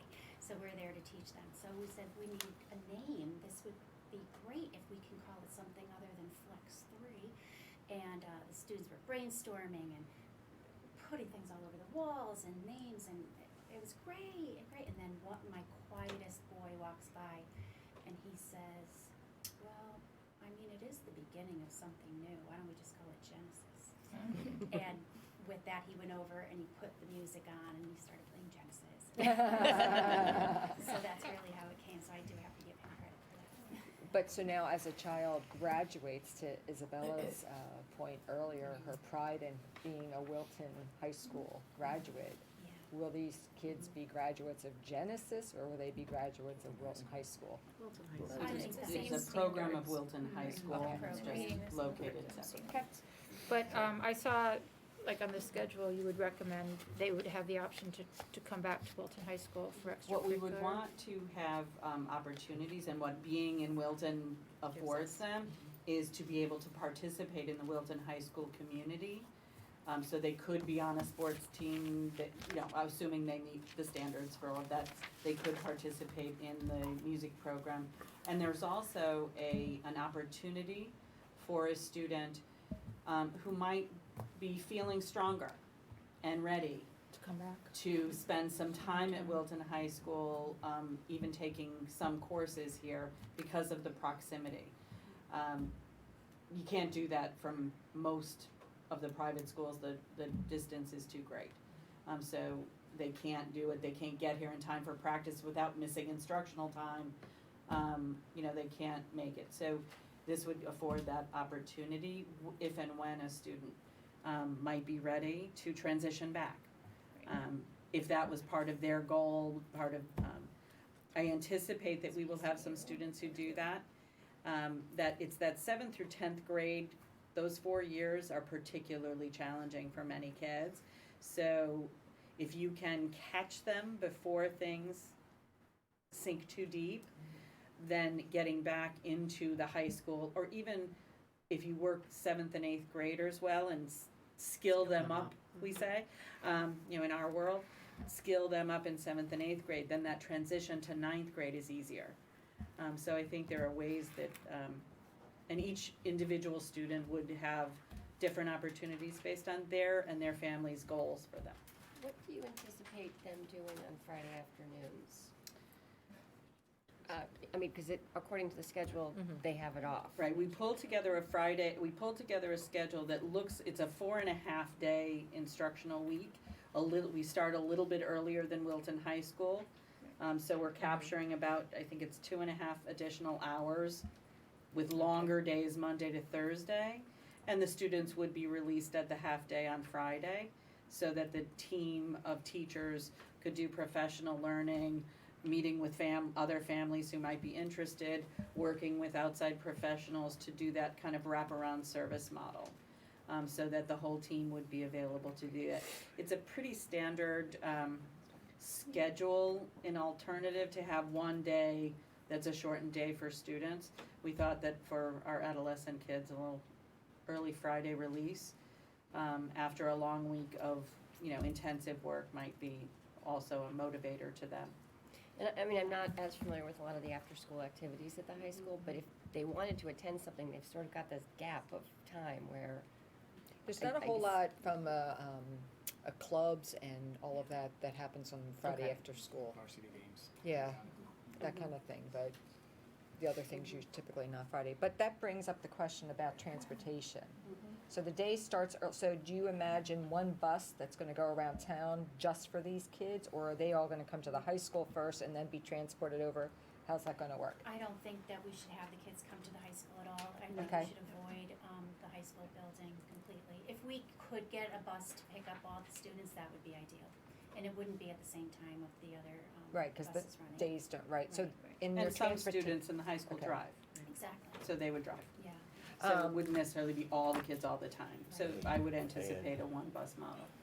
So that, and that was you came what in was there, in your yeah. calculation under Yes. transportation? Right. And so then if a child is joining a club, an after-school activity, how do they get from trackside back to the high school at the end of the school We're day? gonna have, do a partnership with the transportation budget we already have allocated for community steps. Okay. And then can you speak And to? then that yeah. would work for a student, say a student wanted to come back and do, take an advanced art class. Right, The community steps bus that moves around the community with our kids could stop by, pick up a student, drop them at the high school. well, So it that wouldn't kind of be an touches on my additional next cost. question, if you could talk about electives, because it says art, health, wellness. I'm wondering physical education, is that part of the program? And how and who teaches all of that? Well, there are a couple of ways. Students who are at a state where they could go back to their school, we would work with the school to work the schedules to make that happen. For students for whom that's just not, we're not there yet, we would bring community members and different community supports to teach mini courses of arts, bringing kids over to the art colony, doing, as part of our mini units, bringing community resources in to help teach mini units, or as part of a larger unit, arts, music, and those kinds of things. What about gym, physical activity? Same, we would bring community members to do, for example, like an 8-week yoga program or an 8-week lifting, core training, and we'd use community resources to bring those to bear.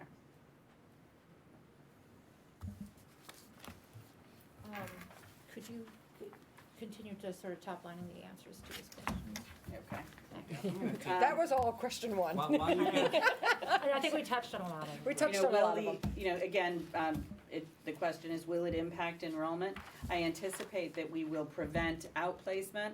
There may be some kids who choose to come back, but I wouldn't say that this, Right. I wouldn't say, we're gonna get 6 kids back. Right. I think that's Thank you unfair for to saying assume. that. Yep. There was a question about, given the similar issues in towns, why we didn't engage in a collaborative. We did. There are a number of our neighboring towns, Weston, Westport, and Ridgefield, they're all in a bit of a transition in their leadership, superintendents and directors of special education, so they weren't there yet. They're very interested in partnerships, but they just weren't prepared to jump into this with us yet. Can I ask a question? We heard Isabella talk before about, wanting to stay connected to the school, and no parent wants to remove their child from the Wilton schools unless they have to. Doesn't that do that if you send, a Wilton kid over to New Canaan? It would, yes.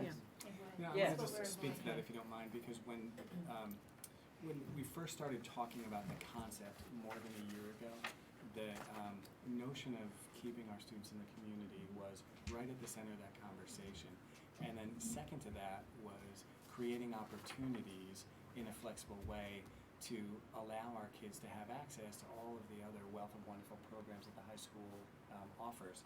And so, we have conversations across the region about programs like this all the time, and that's one of the challenges. How do you balance it? Right. And I think when you look at the fact that, Darien launched a program, New Canaan launched a program, part of that's timing. They were ready to go, but they're also, I think, similarly committed to keeping their kids in district. And I would say for our team, that was certainly one of the driving forces. I continue to have conversations with the ER9 superintendent, who is in conversations with folks in Brookfield and Newtown and Monroe, and they're all talking the same language about we need a different program, and they're looking at sites, in what do they call it, the hills of Monroe or someplace, not close to here. And so programs like that, I don't think would be feasible for us, especially given the fact that we really are committed to trying to keep our kids here in town. Then there was a question about social and emotional learning. This program would really be focused in on using the skills of dialectical behavioral therapy. We wouldn't be doing the therapy, but it's a DBT informed practice where we look at things like distress tolerance. Maybe Kim, you can Interpersonal regulation. You can talk a little bit about a DBT informed SEL program and what that looks like. Yeah, so it uses mindfulness of really getting the students to be more aware of themselves and in their personal space, and how to manage their anxiety and take some control over that. So it's really a skills-based program that can be taught. You don't have to be a clinician to teach it. Our teachers can teach it along with the clinicians. And then the clinician, the social worker, or whoever is delivering the more clinical skills, they can do more of the DBT therapy piece.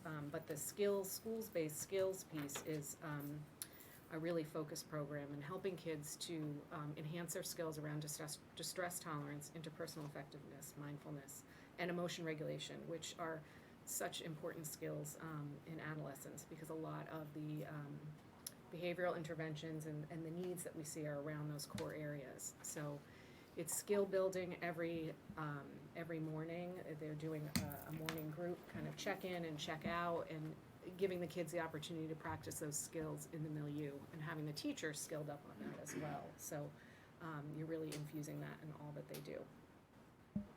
So that if a student, for example, in a classroom, if a student is experiencing anxiety, the teacher in that classroom will have the training and background to say, okay, you're anxious, but what skills are you going to use now, right here, right now, to get to a place where you can be anxious and okay, and still learning. And that's where some of these kids struggle. They get anxious and they're not okay. And so they stop, they leave class, they ask to go to the facilities, and they stay there all class because they're not okay.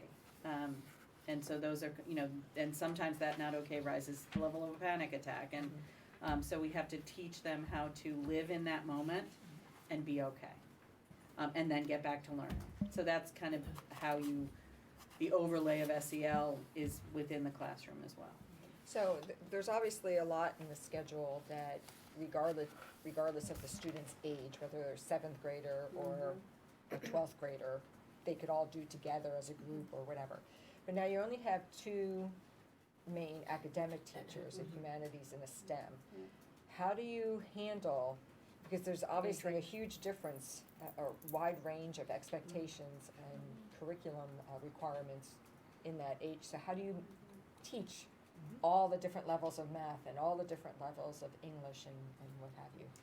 Well, if you think about it as, let's just say we had the 25 kids. Yes. And if you did split it up equally, and we would have a small group of 10 or 12, it is very manageable. We see it right now in our Flex 2 program, where we have a content teacher that does go around and teach individual instruction.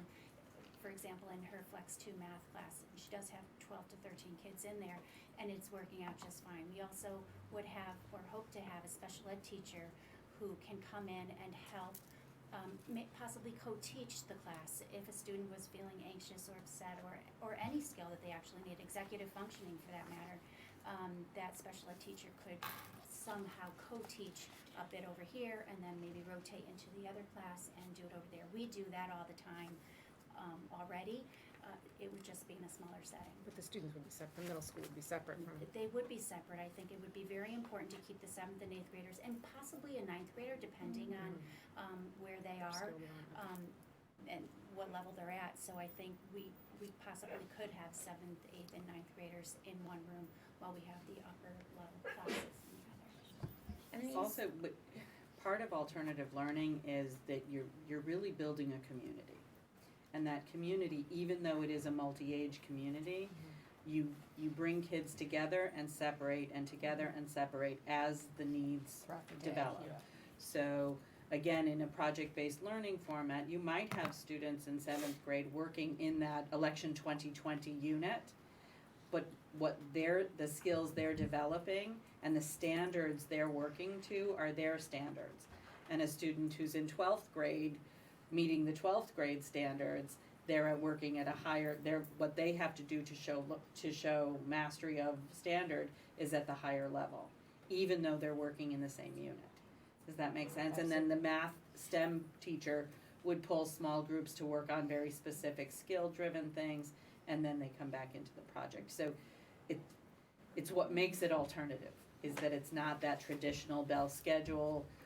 Even though there is a structure, it is based on individual needs. So as students enter the community changes.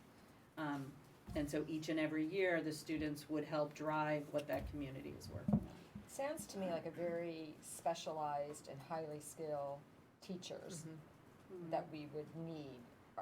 Do these teachers, do we have them in our community now that we would transfer into the program, or would we be hiring outside the district? If we are given the opportunity to post the positions, having done my listening tour and gone around, I think we have an extraordinary groups of teachers who would be, this is going to be the kind of teacher who thrives in this environment, is extraordinarily creative, sees the possibilities, and enjoys working without metaphorical walls, really likes the idea of integration. I've seen many of them in my movement around the district. I think there are a lot of Do you know anyone who might apply? Well, I mean, Do you know anyone? I might. Twist my arm. I do hope, I hope that there would be teachers who are already teachers in Wilton who would see this as a real opportunity to build something great. And I hope there would be folks who would be interested in doing that. So I have a couple of questions, and I sent you a lot of the ones that are Yeah. on this chart. Yeah. So I do need some time to read it. I know. But thank you for putting all that together. I know how much work that must have been. I think this is a creative proposal. I think it's an exciting proposal, and it certainly serves a need, or probably more than one need. My background has been somewhat in alternative schools. I spent 9 years teaching one in Ann Arbor, Michigan, and it was a school of choice. Then at Wilton High School, we tried a lot, and we didn't always hit the nail on the head. And then working at a neighboring district, I saw their approach. So while I love alternative programs, what I have come away with after decades of looking at, sort of experiencing some more directly than others, is sometimes they're of concern because the academic rigor is not there. So, the care in which you have tried to address our questions, I admire that. I'm still a little skeptical because we hear this whole thing about math and how it has to be sequential and da-da-da. And I believe all that, and then it's like, well, this project-based learning thing will teach you all you need to do about math. So there's a little bit of tension there. So I'm just putting this out because I think if we're going to start an alternative program, my questions are really trying to get at the design and the readiness. Are we ready to launch this? And then what outcomes are we looking for? So I think just a little bit more specificity in some of those areas. When it comes to the outcomes, I've heard a couple different things. Is this a program for students to stay as long as they want? Is the purpose to get them back to the traditional high school? Or is it to keep them until their post-secondary years? Or is it all of the above? So I just think some clarity around that might help. Because I heard some students or even some parents speak tonight about in 9th and 10th grade, they needed this, as if 11th and 12th grade, maybe not. And so, like what kind of outcomes do you want for kids? And then I had a lot of questions, and you've answered many of them, and I know that the research has come a long way on the social emotional learning and how you assess that. Because while we may, and this goes back to my observing programs, you can create a very safe space for kids. But then when you walk out of that safe space, you are no more well-equipped to deal with anything else than you ever were. That's right. And so that is something that I just keep wanting to kick the tires about and make sure, like, okay, So do there's we. this haven, but what's the link to the rest of life or the rest of the world? Yeah. And so that's why I'm asking so many detailed questions. We agree with you.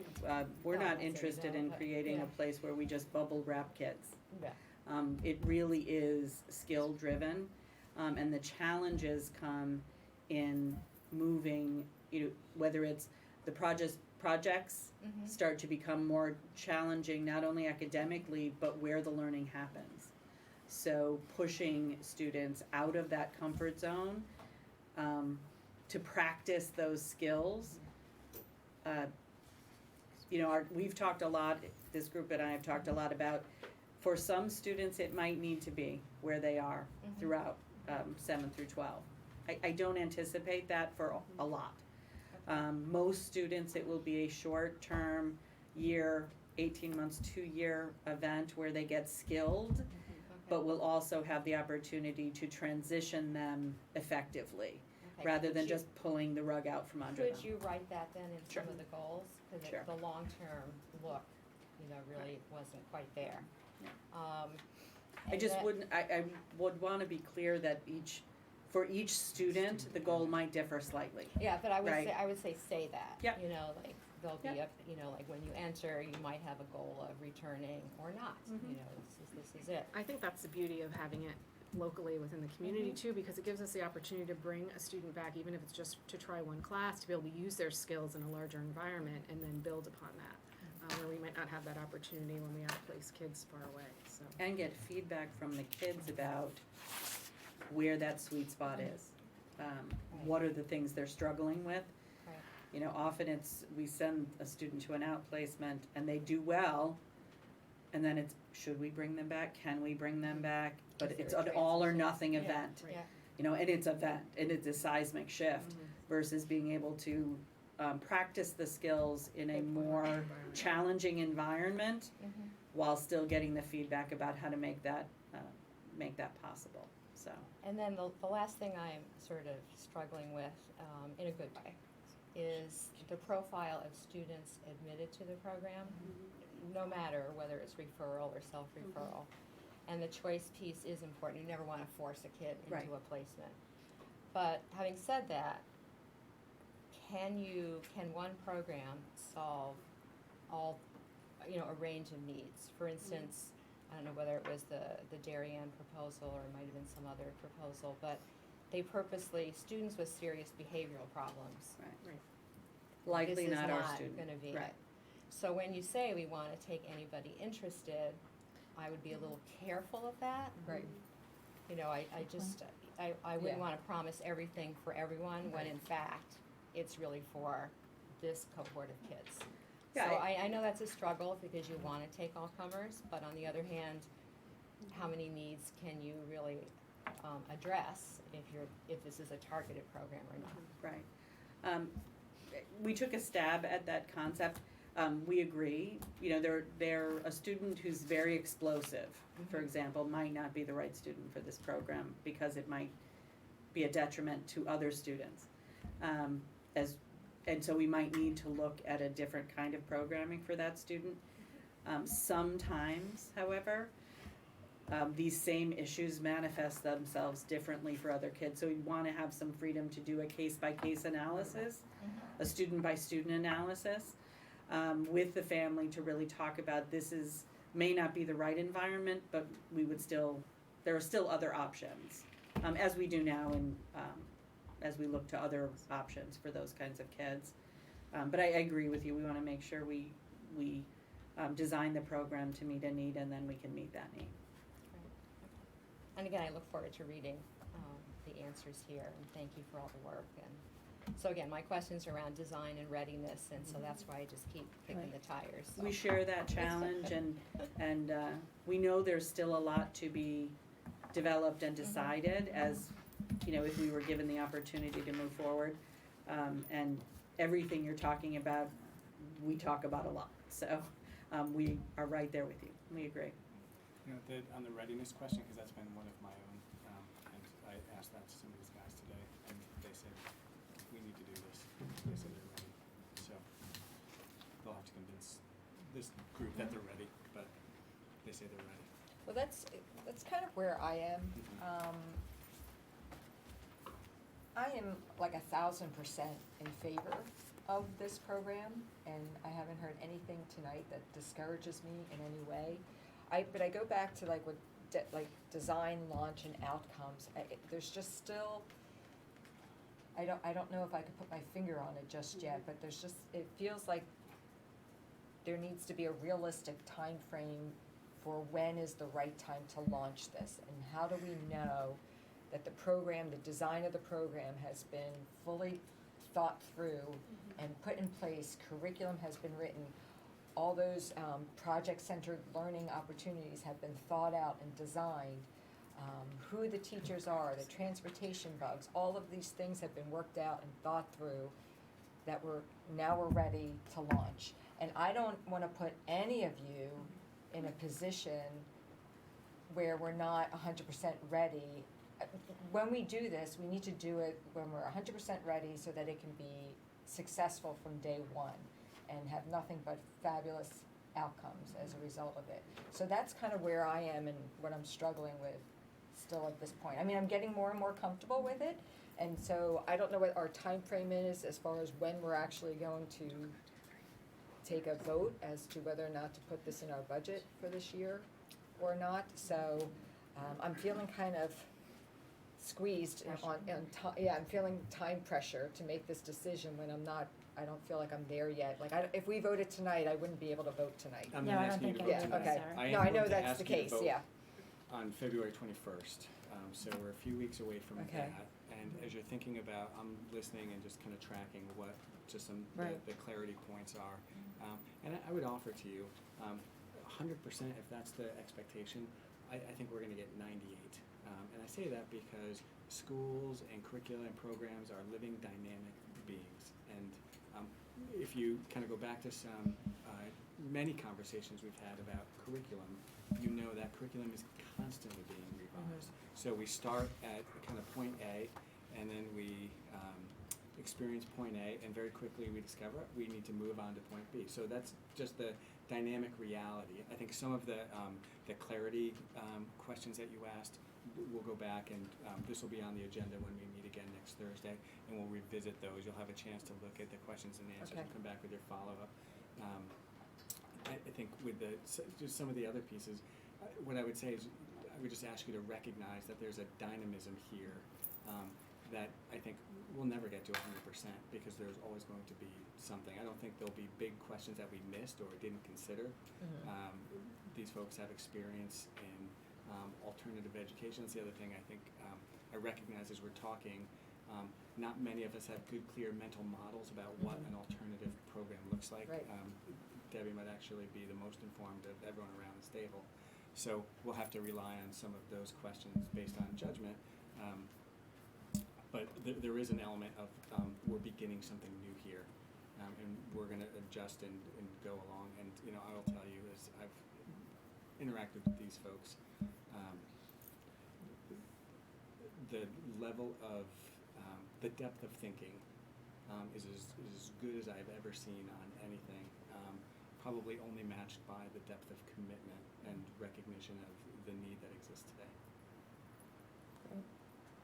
Anything else? You know, I think I share Lori's concerns a little bit, but I also agree with you. At some point, we have to say, all right, good, Go. get it Yeah. done.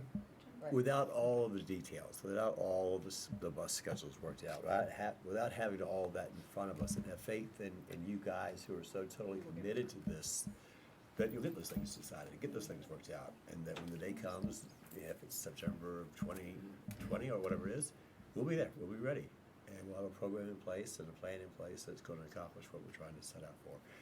You know, we could keep knocking this thing around for the next 6 months, easily. Questions will continue to rise, you know, needs to be answered, something else will pop up that needs to be answered.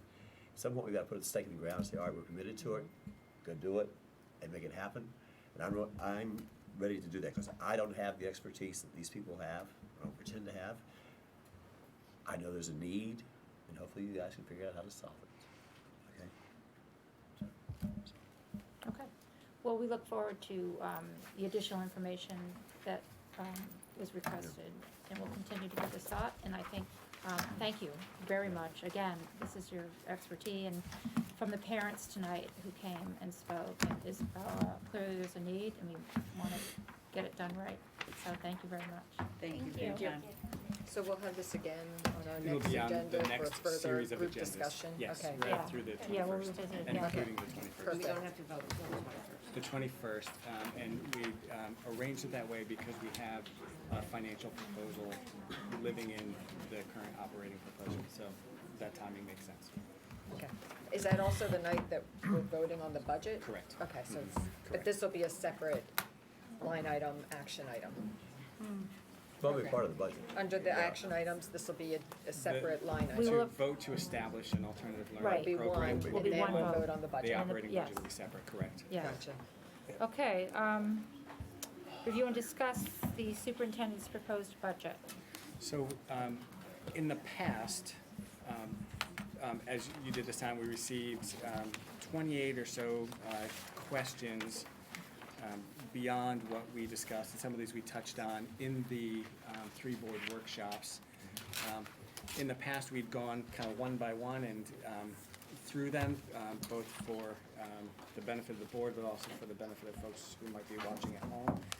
In the interest of the hour, I would recommend maybe we don't follow that process, but if there are, you've had these questions now, so if there are Right. particular questions that you wanted to dig into, or if there were follow-up items from the workshops we had last week that you want to revisit, I would say, why don't we use that time for those, rather than kind of march step through the questions here. Well, I just want to say first that I appreciate the workshops and the opportunity to go by basically line by line through the budget. And so I think we were pretty thorough, and I think your answers and those of the staff were on point. And I'm just so hopeful that this is a non-contentious year in the budget, because the total increase is on the low side, even lower than the guidance, and not all years that's true. So, you know, and thank you for all the work on these questions. I don't know that I've had any separate questions apart from the big sort of program that we just talked about, because that's a major budget driver, it's a recurring cost, and so that's where my questions probably lie.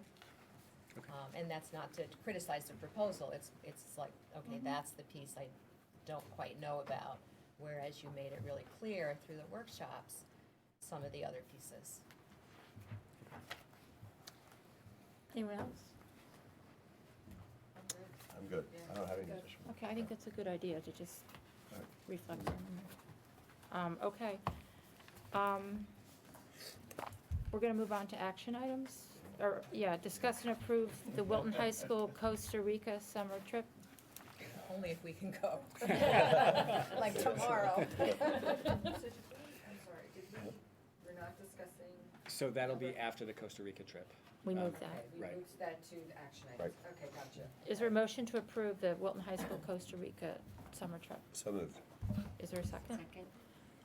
Any discussion, other than Debbie's valid? No? All in favor? Aye. Aye. Any opposed? Nope. Adios, Wilton High School. there's enough interest, they're ready to go, huh? Next up is the proposed SB 454, an act concerning the creation of a regional school district, which is what I talked about in the chairman's report. I shared with the board a draft letter to send to the two co-chairs of the education committee. And Gretchen, we have not heard from you on your thoughts on this. Well, I'm very much against it. Are you in favor? Against the letter? regionalization. Yes, I'm sorry. Did you have a Just to chance be to clear. review the I letter? did. Okay, that's Yes. what I think she's No, and I saying. liked That's the what she's letter. asking. Great. Okay, Okay, sorry. Then that's the reason I wanted to move it to the action okay. tonight, is because we have unanimous support Yes. for sending Yes. this letter. So, Thank you for writing it, and it's oh, very sure. strong. Well done. Yeah. Yeah, And well Kevin, done. if you wrote something, if you could Share that with us. Oh, sure, please. absolutely. Yeah, we I didn't, did. we didn't get copies of that one. Yeah. Sure, you got it.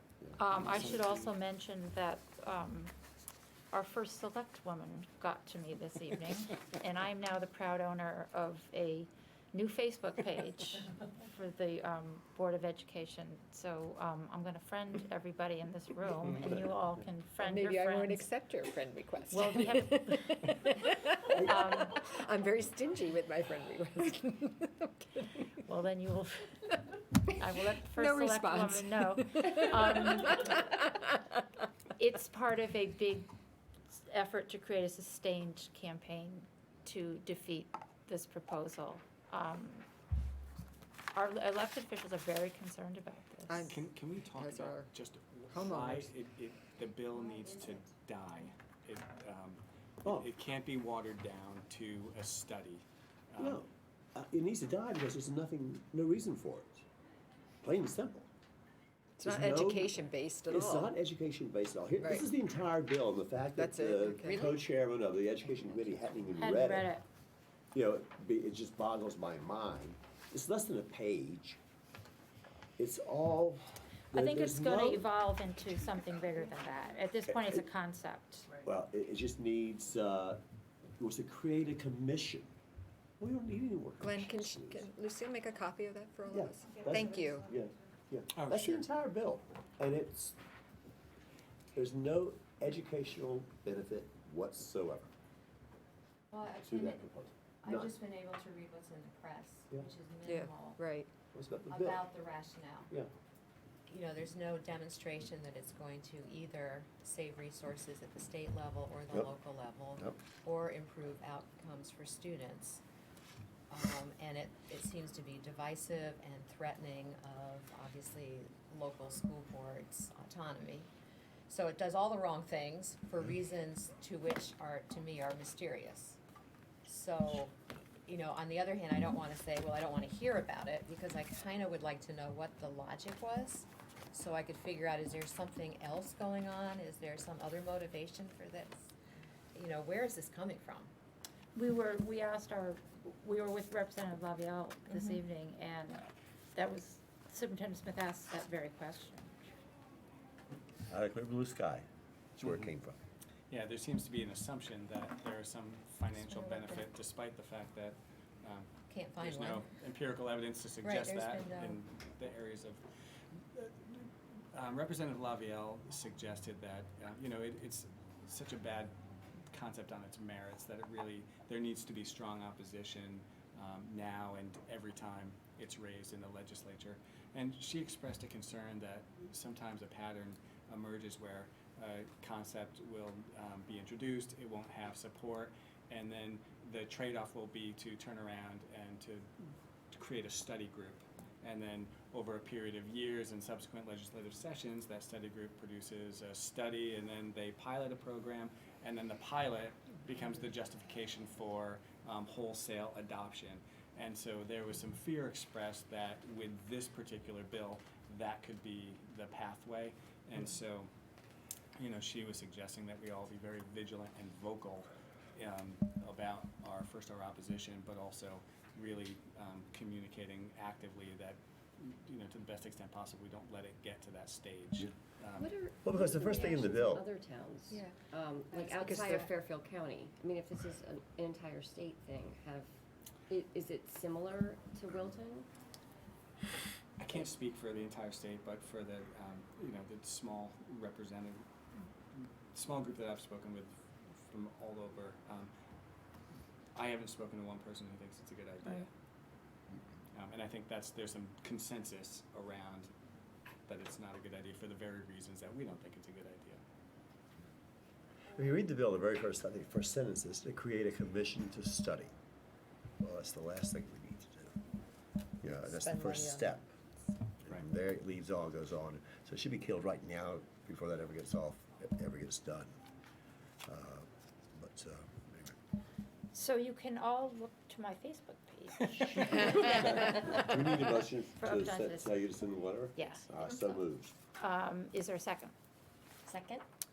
Any more discussion? All in favor? Aye. Any Aye. opposed?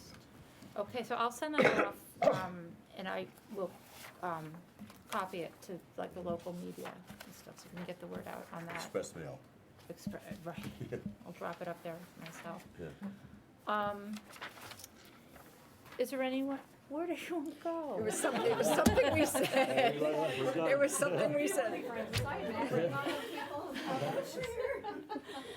Is there anyone from the public who would like to Is come? anyone left from the public who would like to come forward? No. Okay. Seeing no one, oh, were you getting up, Maureen? No. Oh, okay. Is there a motion to adjourn? So moved. Second, all in favor? Okay, we're adjourned. Thank you very much. If you want to sign it, I'll just scan that right now. Oh, I forgot to say, big event tomorrow, 4 o'clock, Ridgefield. expect any, really. Okay? Is tomorrow the game? Tomorrow, at 4 o'clock, varsity basketball. Yeah, I'll email, you know, rather than. Do you want a copy of that? Yeah. He has your original.